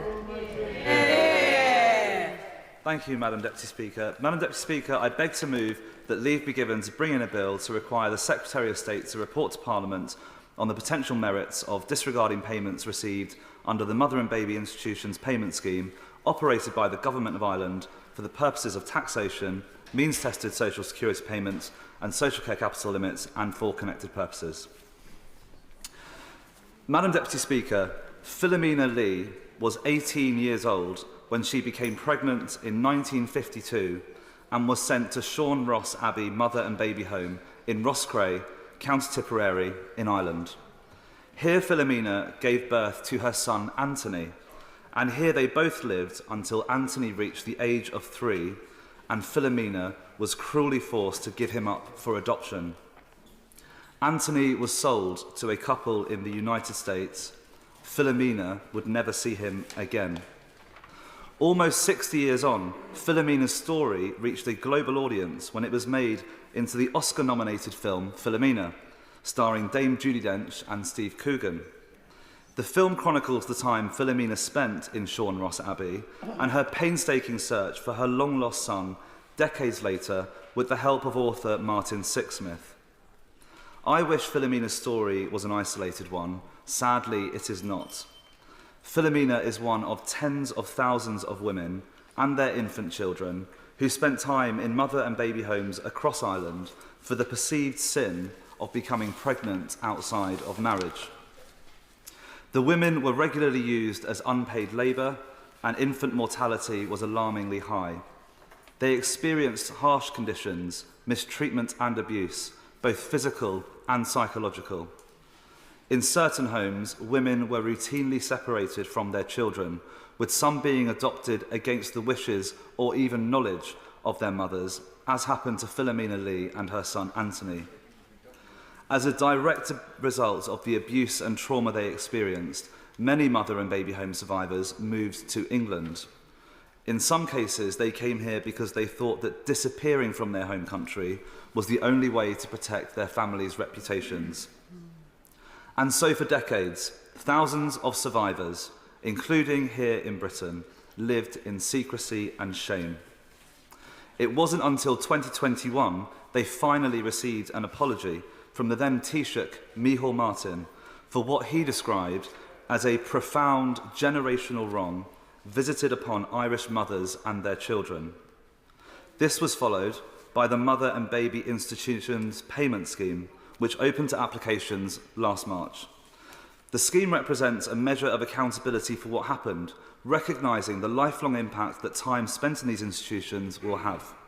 It's an impact that will be felt in all corners of a survivor's life, from earning potential and financial security to physical and mental health and well-being. Ultimately, the scheme aims to acknowledge the suffering and improve the circumstances of former residents of mother and baby homes, which is why it is wrong that up to 13,000 survivors living here in Britain today risk losing their benefits if they accept this compensation. Under our current rules, any money accepted through this payment scheme would be considered savings and could see them lose mean-tested benefits and financial support for social care. For some, it is deterring them from making any application at all. It's one of the reasons why only 5% of survivors in Britain have applied so far. And for others, having received a compensation offer, they are now having to weigh up whether it is worth accepting the money or if to do so would sink them into a worse financial situation overall. This includes a survivor from the north of England who has shared her story with me. This woman, who experienced harrowing abuse over several years, applied to the payment scheme in September of last year and received an offer soon after. She told me, "When I first heard about the payment scheme, I thought that it was marvellous and I was excited. I couldn't take it in. I had never had any money at any point in my life. I was going to use this money to visit a half-brother in America. He had been born less than 16 miles away, but I did not know that him or his brother and sister existed until we did some family tracing. It would have been lovely to meet him, but I do not feel that I can use the money for this as my benefits would be affected. The whole point of the payment scheme was to recognise the suffering that survivors experienced while resident, but for many, it has become an additional burden, a process which has forced them to revisit their most traumatic experiences, but seemingly to no avail. But fortunately, there is a solution, and it is a relatively simple one. The introduction of an indefinite capital disregard, which my bill is proposing, would remove any risk to an applicant's benefits. And there is also strong precedent for this, with the same arrangements having been applied to similar special compensation schemes in the recent past. They include those introduced for the victims of the 7/7 London bombings and payments made under the Windrush compensation scheme. Madam Deputy Speaker, before I conclude, I want to pay tribute to some of the many incredible organisations in Britain that continue to support mother and baby home survivors. This includes Rosa and the team at Irish in Britain, Sean and the team at the London Irish Centre in Camden, the Irish Cultural Centre in Hammersmith, the Freya Network supporting the Irish community in Leeds, Manchester, Merseyside and beyond, Coventry Irish Society, Luton Irish Forum, Irish Network Stevenage and many more. And finally, I would like to pay tribute to mother and baby home survivors, here in Britain, in Ireland and elsewhere, who summoned the courage to share their personal experiences, to recount their most traumatic years in the name of justice. Their bravery not only secured the apology from the Irish government and subsequently brought about the payment scheme, but also, and perhaps more importantly, has contributed enormously to the hard and crucial work of dismantling the stigma and secrecy that has long been associated with time spent in mother and baby homes.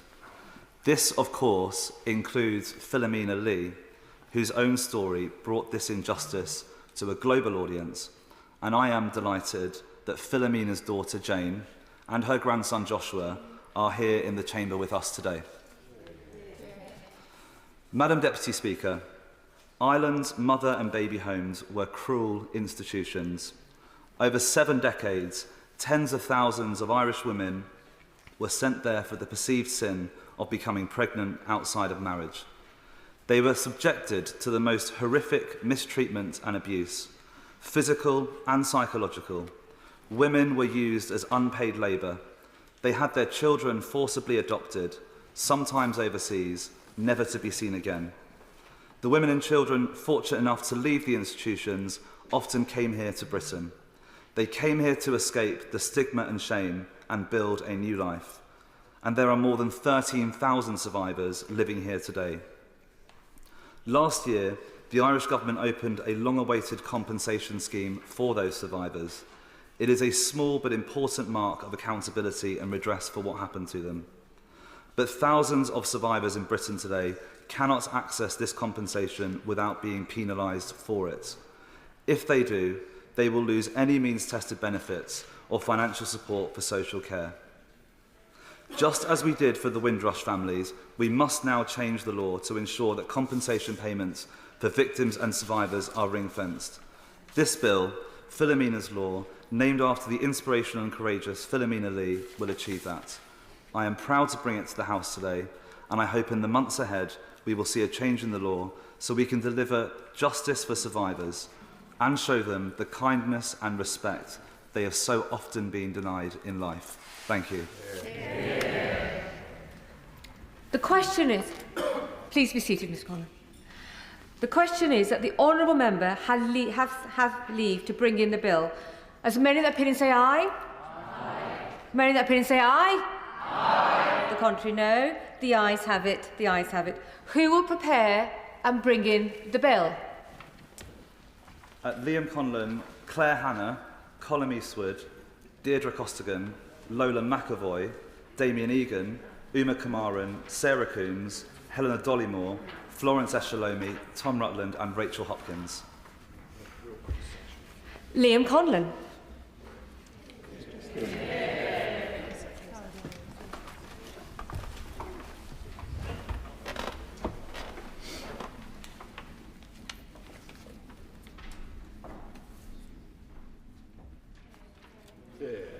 Very steady, very steady.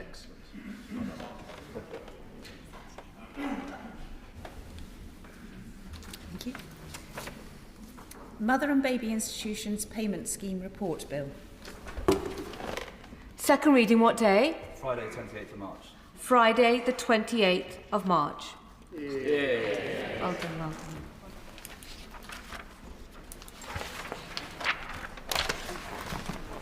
The front bench are shuffling over very quickly.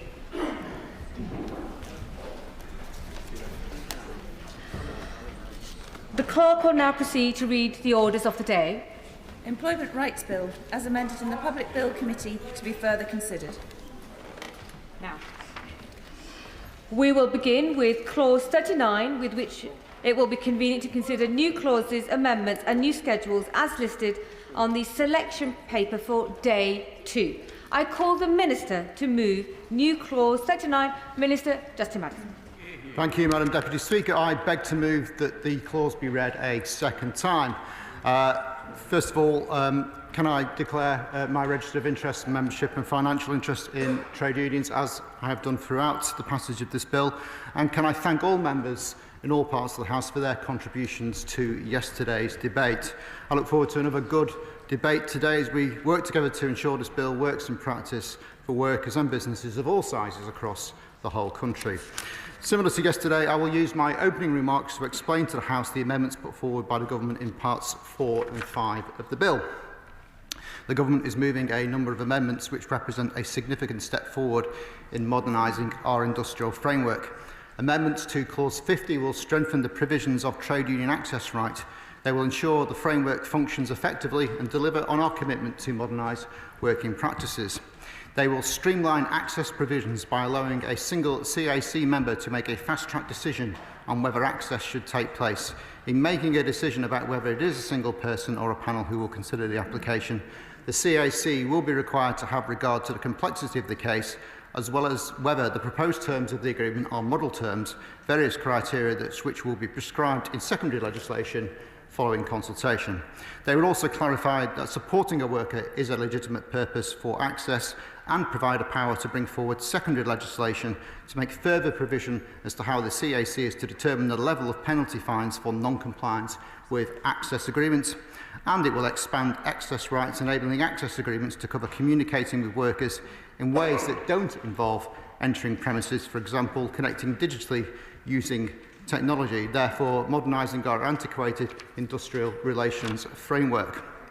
New Clause 39, new Schedule 2 and associated amendments insert new provisions into the bill, replacing Clause 51, and will address unfair practices and access arrangements in the recognition and derecognition process.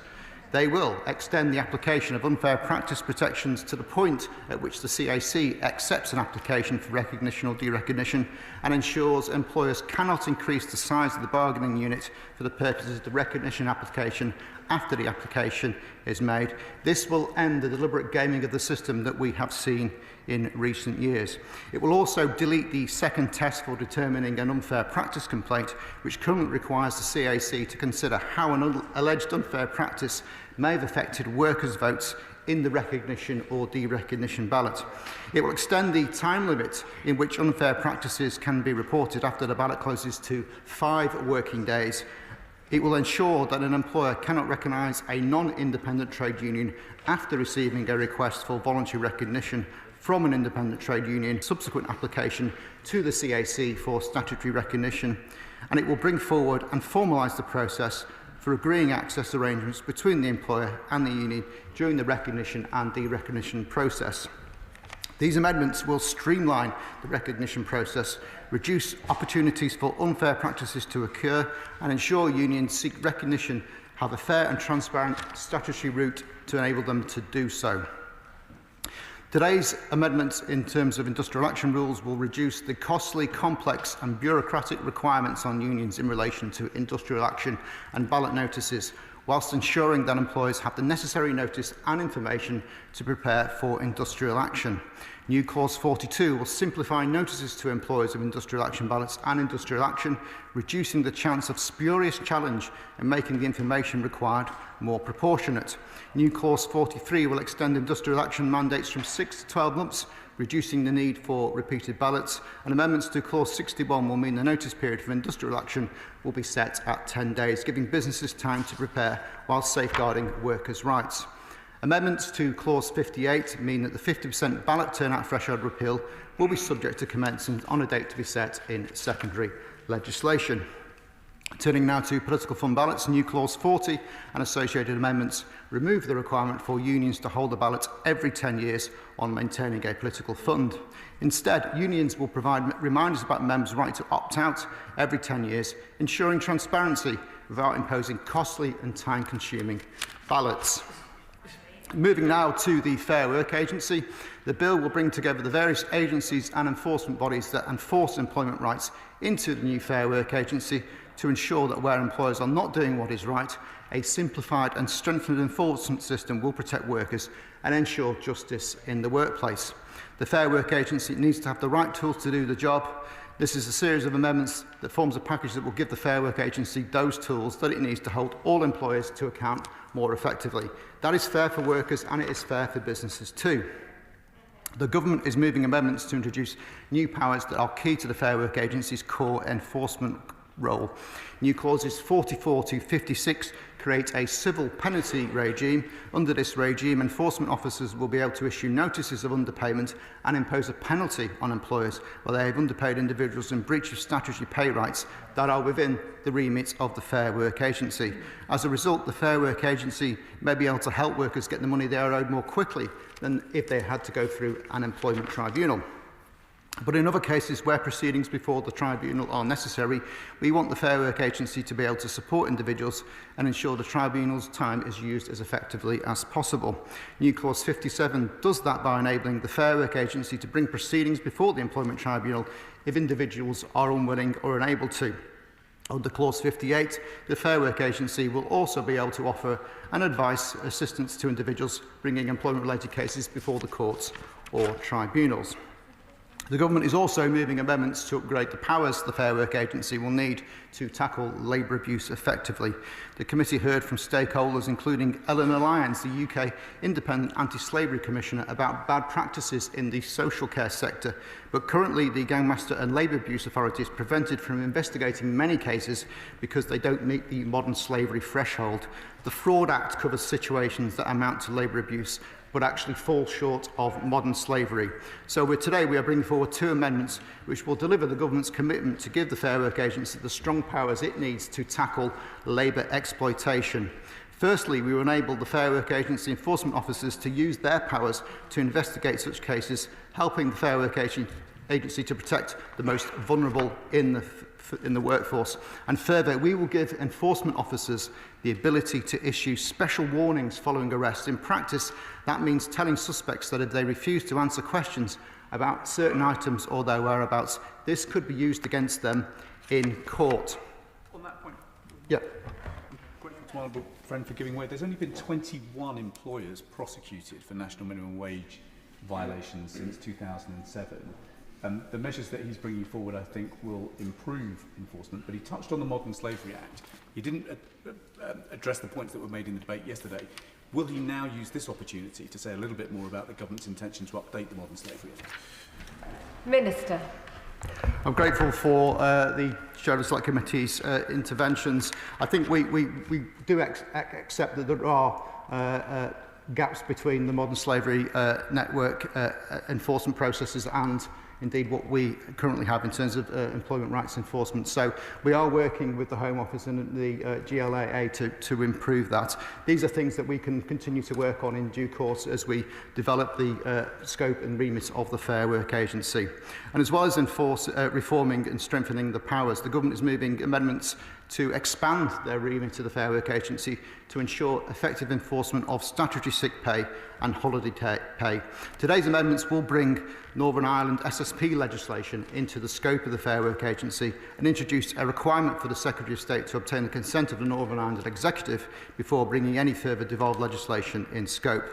Further amendments will bring the new duty in the working time regulations for employers to retain records relating to holiday pay and annual leave for 6 years within the scope of the Fair Work Agency. It is also the Government's intention for the Fair Work Agency to take on enforcement for new protections in relation to zero-hours contracts, which is subject to a consultation on the detail and the outcome of the spending review. New Clause 60 creates a power for the Fair Work Agency to recover the cost of taking enforcement action against businesses that are found to be non-compliant with the law. This is in recognition of the polluters pays principle and is similar to how other regulators operate, such as the Health and Safety Executive. And of course, we will consider carefully and discuss with businesses as appropriate before exercising this power. But we do think it's an important principle that where there is wrong, that the person in the wrong pays some contribution towards the taxpayers' costs in enforcing the law. So to sum up, Madam Deputy Speaker, I know there are many people eager to speak in the debate today, which will ensure workplace rights are fit for a modern economy, empower working people and contribute to economic growth. I urge members to support this bill and the amendments we are moving today, which will show that we are pro-business, pro-worker, pro-family and pro-growth. Trade union recognition. The question is that the new Clause 39 be read a second time. I call the Shadow Minister, Greg Smith. Thank you, Madam Deputy Speaker. So, ahead of getting into detail of the many amendments that we have before us this afternoon that the Minister rattled through in but 10 minutes, overnight we learnt that the government are moving the responsibilities of one quango to another. That is, moving the payment systems regulator to the Financial Conduct Authority, putting one quango into another which conveniently already share a building. The Prime Minister has hailed this as the latest step in the government's attempt to kickstart growth. And that is why it's relevant to the amendments we have this afternoon that do the very opposite. And the Chancellor said, the regulatory system has become burdensome to the point of choking off innovation, investment and growth. The precise things this bill does. I do not know how they can say this with a straight face when we today stand here with a £5 billion cost to businesses of blocking regulatory burdens on every business, small, medium and large in this land. In the chamber yesterday, Madam Deputy Speaker, it was quite clear that the Minister and his team opposite didn't fully understand what the definition of a small business was. I'm sure that my honourable friend on our front benches absolutely does understand. And does he agree with me? This is fundamental to understanding why the balance of this piece of legislation is wrong. My right honourable friend makes a superb point, as she always does. Certainly every single small business in my own constituency that I talk to are very, very concerned about the measures in this. Well, I will give way to the Minister if after 24 hours later he is actually able to name a small business that supports this bill. Is there 24 hours to Well, I'm asking the Minister to give Shadow Minister to give way because, of course, the backbencher could have intervened on me during the time I was speaking. But one of the reasons why there's so much confusion about a small business is because the Shadow Minister actually moved an amendment in Bill Committee to define a small business as being an organisation or person employing 500 or more employees. So if there's any confusion, it's on that side. The best you can do. 24 hours later, and he still can't name a small business that supports this bill, Madam Deputy Speaker. It shows how out of their depth this trade union government actually is when it comes to supporting the businesses in this land. In the words of the Chancellor herself, this bill is choking off innovation, investment and growth. To pretend otherwise, they are taking the public for fools. So, Madam Deputy Speaker, I turn firstly to new clauses 89 and new clause 90. Almost everything this government has done is contradictory to the objective of growth, if that remains their objective this week. Whether it is the National Insurance Jobs Tax, the changes to business rates, or this bill itself, everything seemingly goes against growing the economy. It is therefore little surprise that under Labour, the economy is flatlining. The Prime Minister said earlier this year, he said that everything the government does will be subject to a growth test. However, the details of this test have been sparse at best. So sparse, in fact, that you may well think it doesn't exist. And there is no greater evidence... Will he give way? I will give way. Mike Martin. I thank him for giving way. Could he describe Liz Truss's growth test? Well, cut red tape. Cut red tape for a start. Yeah. But I think what we see from the... I think what we see, Madam Deputy Speaker, from the Liberal Democrat benches is that the orange book tradition of the Liberal Democrats is well and truly dead, and they now position themselves firmly to the left of the Labour Party. There is no greater evidence that the growth test does not exist than this bill itself. For if such a test did exist, this bill would fall at the first hurdle. But today, I come with good news. For I have two amendments that they can back this afternoon. Two amendments that will help them to grow the economy. Those amendments are, of course, New Clause 89 and New Clause 90. New Clause 89 will require the certification officer to advance the objectives of the international competitiveness of the economy, and New Clause 90 will require the Secretary of State, not in his place again today, to have regard for international competitiveness when passing regulations under Part 4 of this bill concerning the trade unions. The government has been asking regulators for ideas to boost growth. Contradiction in terms to ask the regulator to boost growth, but we are happy to help them on their quest. These amendments should be the ones that the government can support. If the government can't support these amendments, it shows that they are not serious about economic growth. And more tellingly, it shows that they do not intend to use the powers in Part 4 of this bill to achieve growth or international economic competitiveness, because they do not intend to exercise the powers compatibly with these objectives. So, Madam Deputy Speaker, I move to New Clause 88. It is one that I'm sure will get them a little bit hot under the collar regarding trade union political funds. For this government is a Labour Party first, country second government. Nowhere is this clearer than in the changes that the government are making to the political fund with this bill. Let us be in no doubt. These changes are designed with one simple purpose: to bolster the coffers of the Labour Party.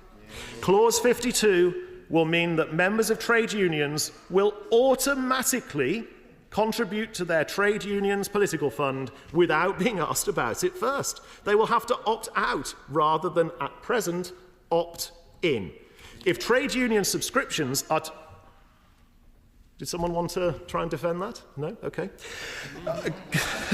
Clause 52 will mean that members of trade unions will automatically contribute to their trade union political fund without being asked about it. If trade union subscriptions are to be used for party political campaigning, it should be a conscious decision of the trade union member to endorse such campaigning. And I'll be delighted. The Shadow Minister may recall from the Bill Committee that every single Labour member of that committee declared sponsorship from the trade union movement. And does the Shadow Minister agree with me that this clause is simply payback for the trade union movement for their financial support for the Labour Party? Greg Smith. My honourable friend served assiduously during the course of the Bill Committee, raising many good points, including the one that he just made that I absolutely agree with. And the public will be asking serious questions about this. If the honourable gentleman wants to try and defend this, I will give him the opportunity. My interest, Madam Deputy Speaker, as a member of 3 trade unions. I got less than the honourable gentleman, the Shadow Minister, got from small business, which I think his declaration is 12,500. Did he feel the need to declare that, given he's now making a case against legislation that would impact that particular company? Greg Smith. Madam Deputy Speaker, I'm making a point about the trade union movement, something that I have never been a part of and certainly never received any money for. But I'm happy for the honourable gentleman to look at all of my declarations in the register of interest. Is it really a point of order? Well, we can find out, Madam Deputy Speaker. I believe it is. On a point of order, Madam Deputy Speaker, could you advise whether those members opposite that receive money from businesses that are affected by this legislation should be making a declaration the same way that us trade unions are? No, this is going to end up in a back and forth on things that aren't a matter for the chair. Declarations are the responsibility of individual members to make appropriately through the right processes. Greg Smith. Thank you, Madam Deputy Speaker. And for the avoidance of all doubt and all transparency, I will declare all of my entries in the register of interest for all to look at. They are all there for anybody to see. Once more. Sir Julian. This argument about opting in and opting out of trade union levies goes back at least to the 1970s and probably beyond, when I remember arguing about it as an undergraduate. If there are to be levies that you have to opt out of, a defensible case can be made for them, provided the process of opting out is easy and is advertised to every member.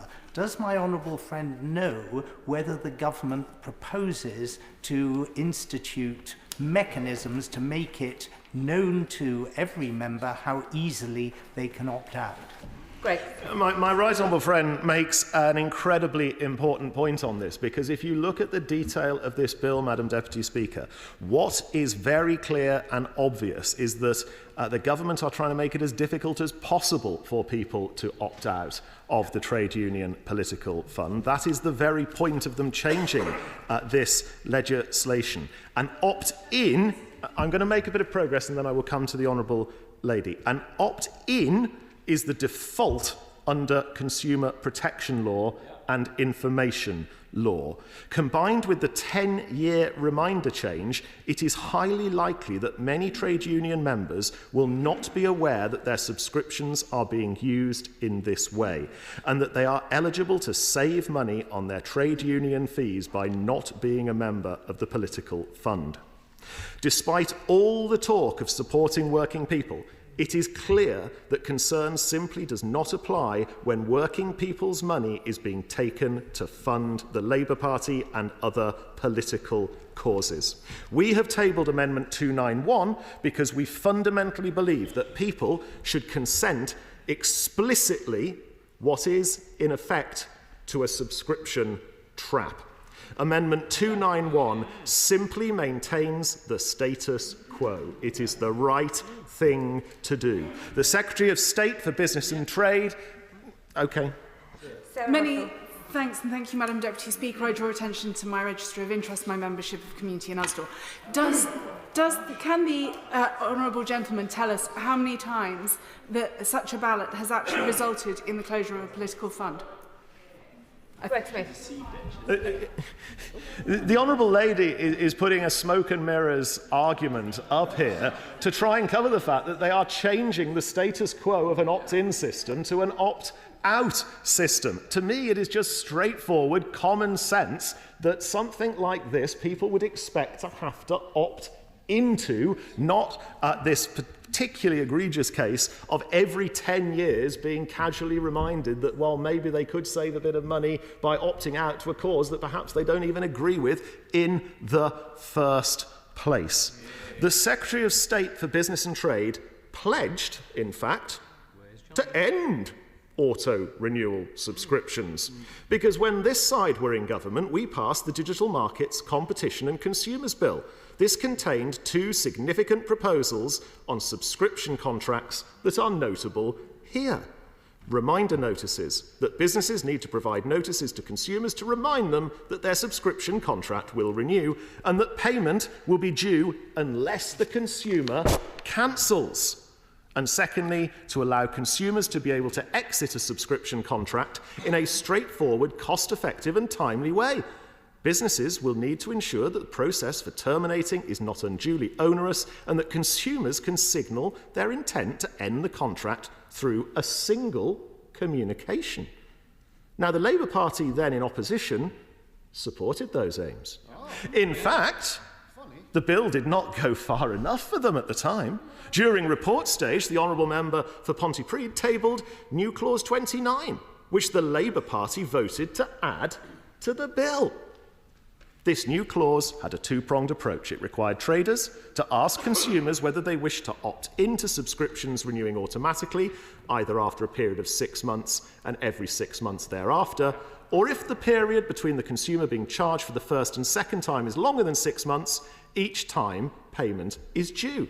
The second limb of that new clause that the Labour Party used to support would have required that if the consumer did not opt into the arrangement just described, the trader had to provide a date by which the consumer must notify the trader of the consumer's intention to renew the contract, which must be no earlier than 28 days before the renewal date. If the consumer did not provide the notification, the subscription contract could not renew.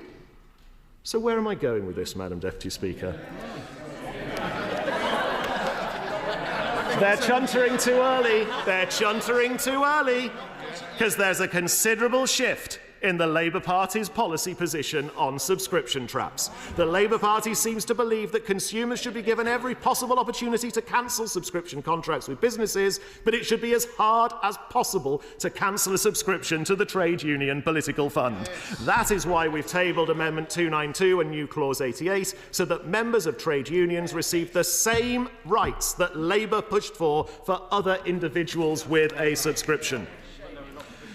Madam Deputy Speaker, moving to New Schedule 2. New Schedule 2 is just another amendment that could be used to give sweeping powers to the trade union paymasters of those on the benches sat opposite me. It will give the Secretary of State powers to reduce the threshold for trade union recognition to as low as just 2% of the workforce. By doing so, trade unions could easily be imposed on workplaces across the country, with small employers being particularly vulnerable. For example, in a workplace of 200 workers, less than five would be required for workplace recognition. Paired with the other measures in this bill, this will strike fear into business owners across Britain, who could now be forced to deal with all-powerful trade unions as part of Labour's return to the 1970s. But the way Labour have gone about this is just another example of the shoddy nature of this bill and Labour's approach to workplace regulations. As the Attorney-General has said, excessive reliance on delegated powers, Henry VIII clauses or skeleton legislation upsets the proper balance between Parliament and the Executive. This not only strikes at the rule of law values, and quoting her, I have already outlined, but also at the cardinal principles of accessibility and legal certainty. So I move on, Madam Deputy Speaker, to talk about facility time through Amendments 293 and 295, which would leave out Clause 54. Facilities provided to trade union officials and learning representatives, and leave out Clause 55, facilities for equality representatives. These amendments will remove those aforementioned clauses and to remove the requirement to provide reasonable time off for facilities time, the removal of the creation of facilities time for equalities representatives, and removes clauses that will reduce transparency requirements over facilities time, respectively. And then Amendment 296, which is together with these to prevent facility time for equality representatives from being provided unless the relevant public sector organisation is meeting its statutory targets for performance. Trade union facility time, Madam Deputy Speaker, already costs the government nearly £100 million a year. Under the last Labour government, the civil service spent 0.26% of its annual pay bill on facility time, compared to 0.04% in the private sector. In the civil service, the average was 0.05% in 2022 to 2023, under the last Conservative government. And Labour councils, Madam Deputy Speaker, are still the worst culprit. The transparency data collected by the government in 22-23 shows that the Mayor of London, Sadiq Khan's Transport for London, has 881 full-time equivalent union officials on the books, costing £8 million a year. Bankrupt Labour-run Birmingham City Council has 30 full-time equivalent union officials on its central books, costing £1.2 million. It's no wonder they went bankrupt. And further, 12 full-time equivalents in its maintained schools, costing £583,000. But Clause 54 and 55 will increase this cost by giving more time off to public sector union officials at the taxpayers' expense. That is not right when the Chancellor is asking ministers to make cuts to their departments across the board, meaning that public services will be worse with the taxpayer expected to contribute more. Furthermore, this bill extends that right to equality representatives who will now be allowed paid time off work to carry out activities for the purposes of promoting value of equality in the workplace, arrange learning or training matters relating to equality in the workplace, provide information, advice or support to qualifying members of the trade union in relation to matters relating to equality in the workplace, consult with the employer on matters relating to equality in the workplace, and obtain and analyse information relating to equality in the workplace. All noble goals, but that should not be done at the taxpayer's expense. I make no... Does the Shadow Minister agree with me that the only jobs that will be created by these bills are those people employed by trades unions? Before Mr Smith returns to respond to that, I must add we've got shy of 40 people hoping to contribute. Just a little notice that we want to get them all in. I, as ever, take your advice, Madam Deputy Speaker, and will speed up. But will first say, the Minister.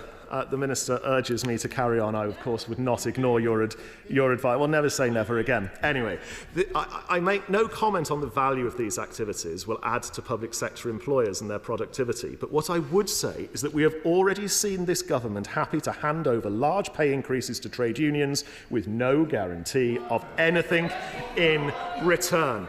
That is why we have tabled Amendments 293, 295 and 296 in an attempt to make sure the taxpayer is getting something out of this latest concession to the trade unions. As briefly as I can, Madam Deputy Speaker, on Amendment 297, trade unions can create significant disruption in the economy, whether stopping work from taking place or preventing people from getting to work or school or to hospital appointments or many other activities. That is why it is important that a fair balance is struck between the ability of trade unions to strike and the public we all serve.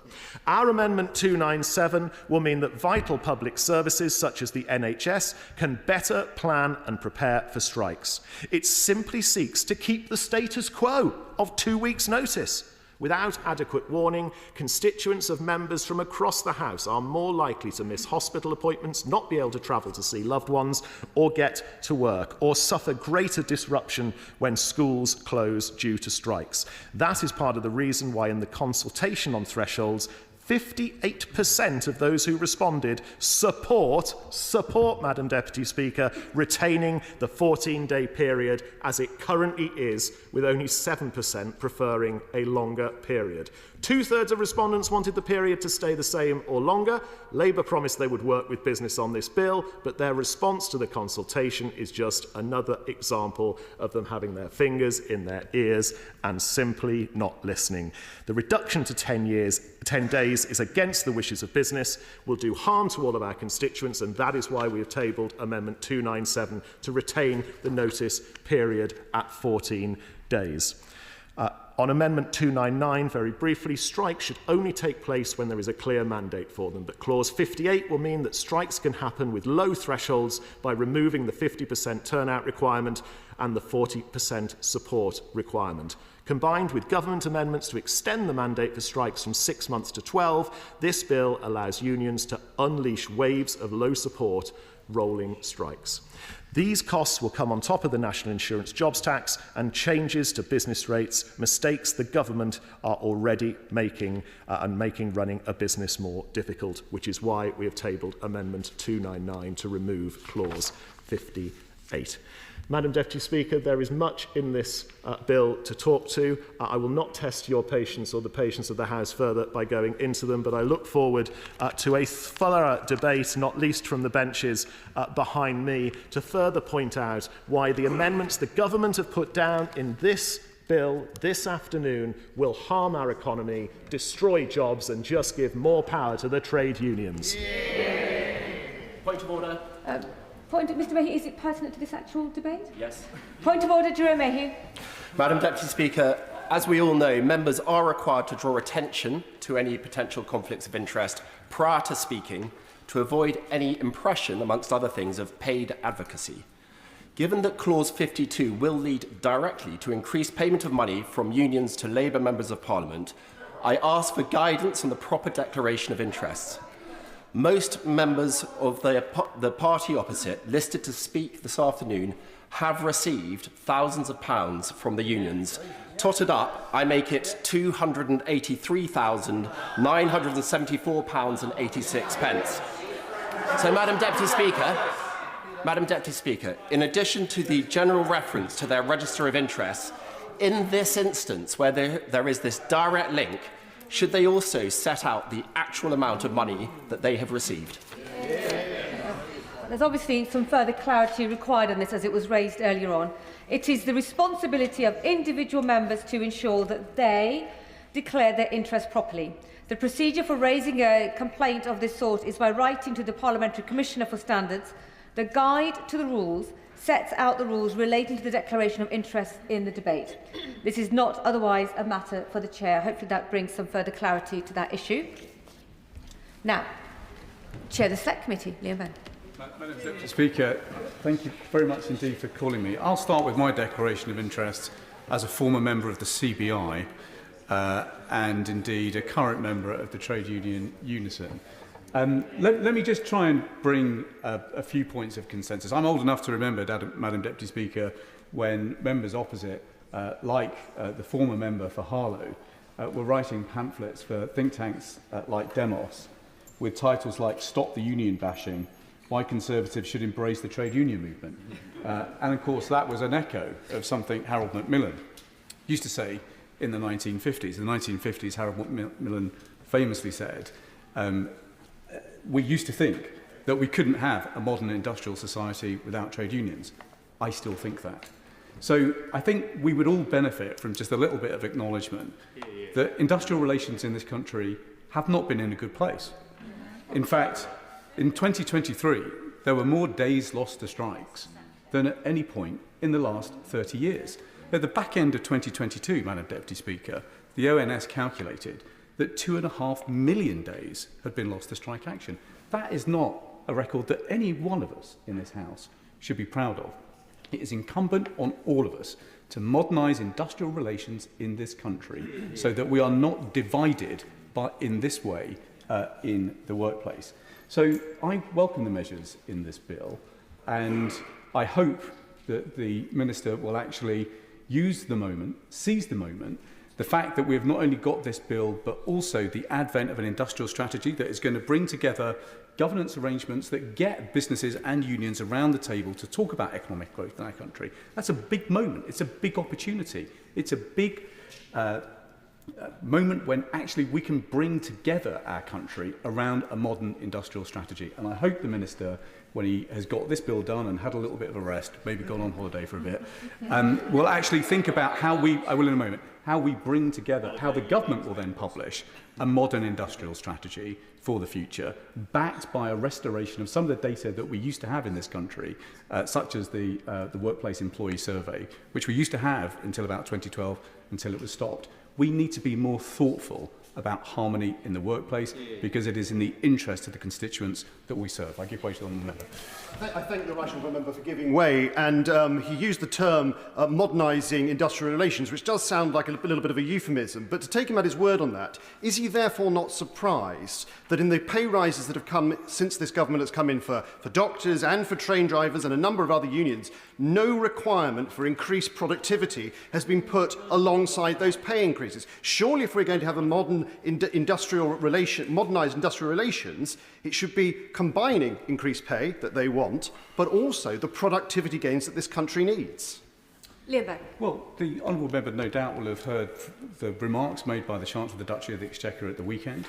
And of course, I suspect he will see, like every member of this House will see, some pretty radical steps taken in the Comprehensive Spending Review to improve the efficiency of the civil service, which of course grew very significantly in the years after COVID and now has to be reinvented for new times. So I'm confident that those productivity gains will come. So the second point, Madam Deputy Speaker, that I wanted to make was to draw the House's attention to some of the evidence that we took in the Select Committee and in the report, which I commend to all honourable members, because what struck me in the evidence that we heard from the most productive firms in the country, firms like Jaguar Land Rover, like Rolls-Royce, like British Aerospace, these are world-beating companies. These are some of the most productive companies in our country. And what characterises the workplace arrangements in all of those companies is that they have very long-standing, very robust, very deep partnerships with good trade unions. And those trade unions help make decisions, they help deconflict things, and they help businesses thrive and succeed. And that's why stronger collective rights are important.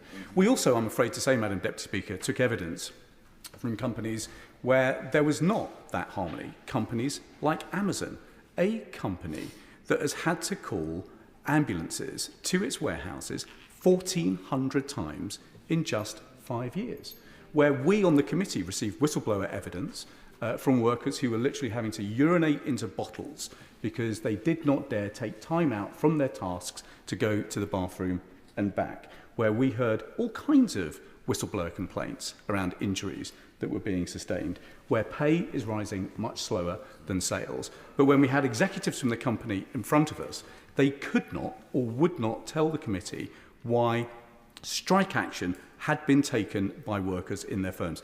I have to say, if a company executive cannot explain to a select committee in this House why so many of its workers are on strike, that is not a story of harmony. That's not a recipe for success. And that's why I think the measures that the Minister has brought forward in this bill to improve the opportunities for trade unions to organise in a way actually that was recommended by the former Honourable Member for Harlow, are a good thing. Now, the Minister has gone some way in recognising recommendations made by our committee, such as improving beyond 24 hours the window in which complaints can be heard, template access agreements, and strengthening the role of CAC in dispute resolution. But there was just one step further that I would suggest, which is the subject of Amendment 282, which is where we suggest that access rights for trade unions do indeed include digital access rights. Because in the modern workplace, and Amazon was a case in point, at the moment there simply isn't an opportunity for workers to get information about the opportunities to join a trade union and make a fair choice one way or the other in the way that there could be in the modern economy. The final point, Madam Deputy Speaker, that I wanted to make was around enforcement. The first Factory Act passed by this House was the Act of 1802, which was the Health and Morals of Apprentices Act. It was celebrated in parliamentary history as an act that failed because there was no enforcement attached to it. Enforcement of this bill is absolutely essential if it is to succeed. But today, labour market enforcement is much too weak. Just 21 employers have been prosecuted for minimum wage enforcement since 2007, despite the fact that we all know in our constituencies there are abuses of this sort taking place. Spending on labour market enforcers has been flat since 2014, and we are well off the ILO target of one labour market inspector for every 10,000 workers. And so new clause 82 in my name requires the Secretary of State to set out a roadmap for reaching that ILO target, for ensuring there is greater use of penalties where appropriate, and for much stronger partnerships between the Home Office and the police and the Fair Work Agency. We cannot have in this country a situation where the best of British firms are being undercut by the worst labour market practice in the country. So, in conclusion, Madam Deputy Speaker, I welcome this bill. I think there are some amendments that have been tabled today which would improve it. But ultimately, we have got to remember that if we want to create a genuinely pro-business, pro-worker economy, then the measures in this bill are long overdue. Liberal Democrat spokesperson Daisy Cooper. Thank you, Madam Deputy Speaker. I rise to speak to parts 4 and 5 of the bill, and specifically new clause 19, which is tabled in the name of my honourable friend, the member for Torbay, and new clauses 110, 111 and 112 tabled in my name. And I'd just like to put on record my thanks to my two Liberal Democrat colleagues, the honourable members for Torbay and Chippenham, for their work on the Bill Committee, alongside many other members of this House. Madam Deputy Speaker, overall, throughout the passage of this bill, we Liberal Democrats have indicated our support for many aspects of the Employment Rights Bill, as was debated yesterday, boosting statutory sick pay, strengthening parental pay and leave, and giving people on zero and low hours contracts more certainty.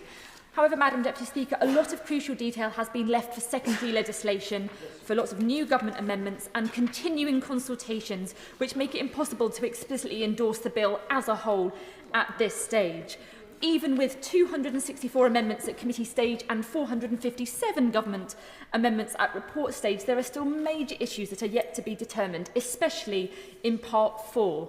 Even after all of these amendments, the government says that the government intends to consult further on modernising the trade union landscape following royal assent of the Employment Rights Bill, including on admissibility requirements, a code of practice and secondary legislation.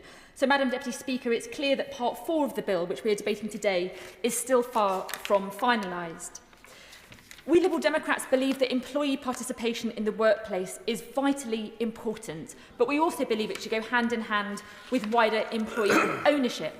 This is so important for diffusing economic power, promoting enterprise, increasing job satisfaction, improving service to customers, and getting long-term economic stability and growth.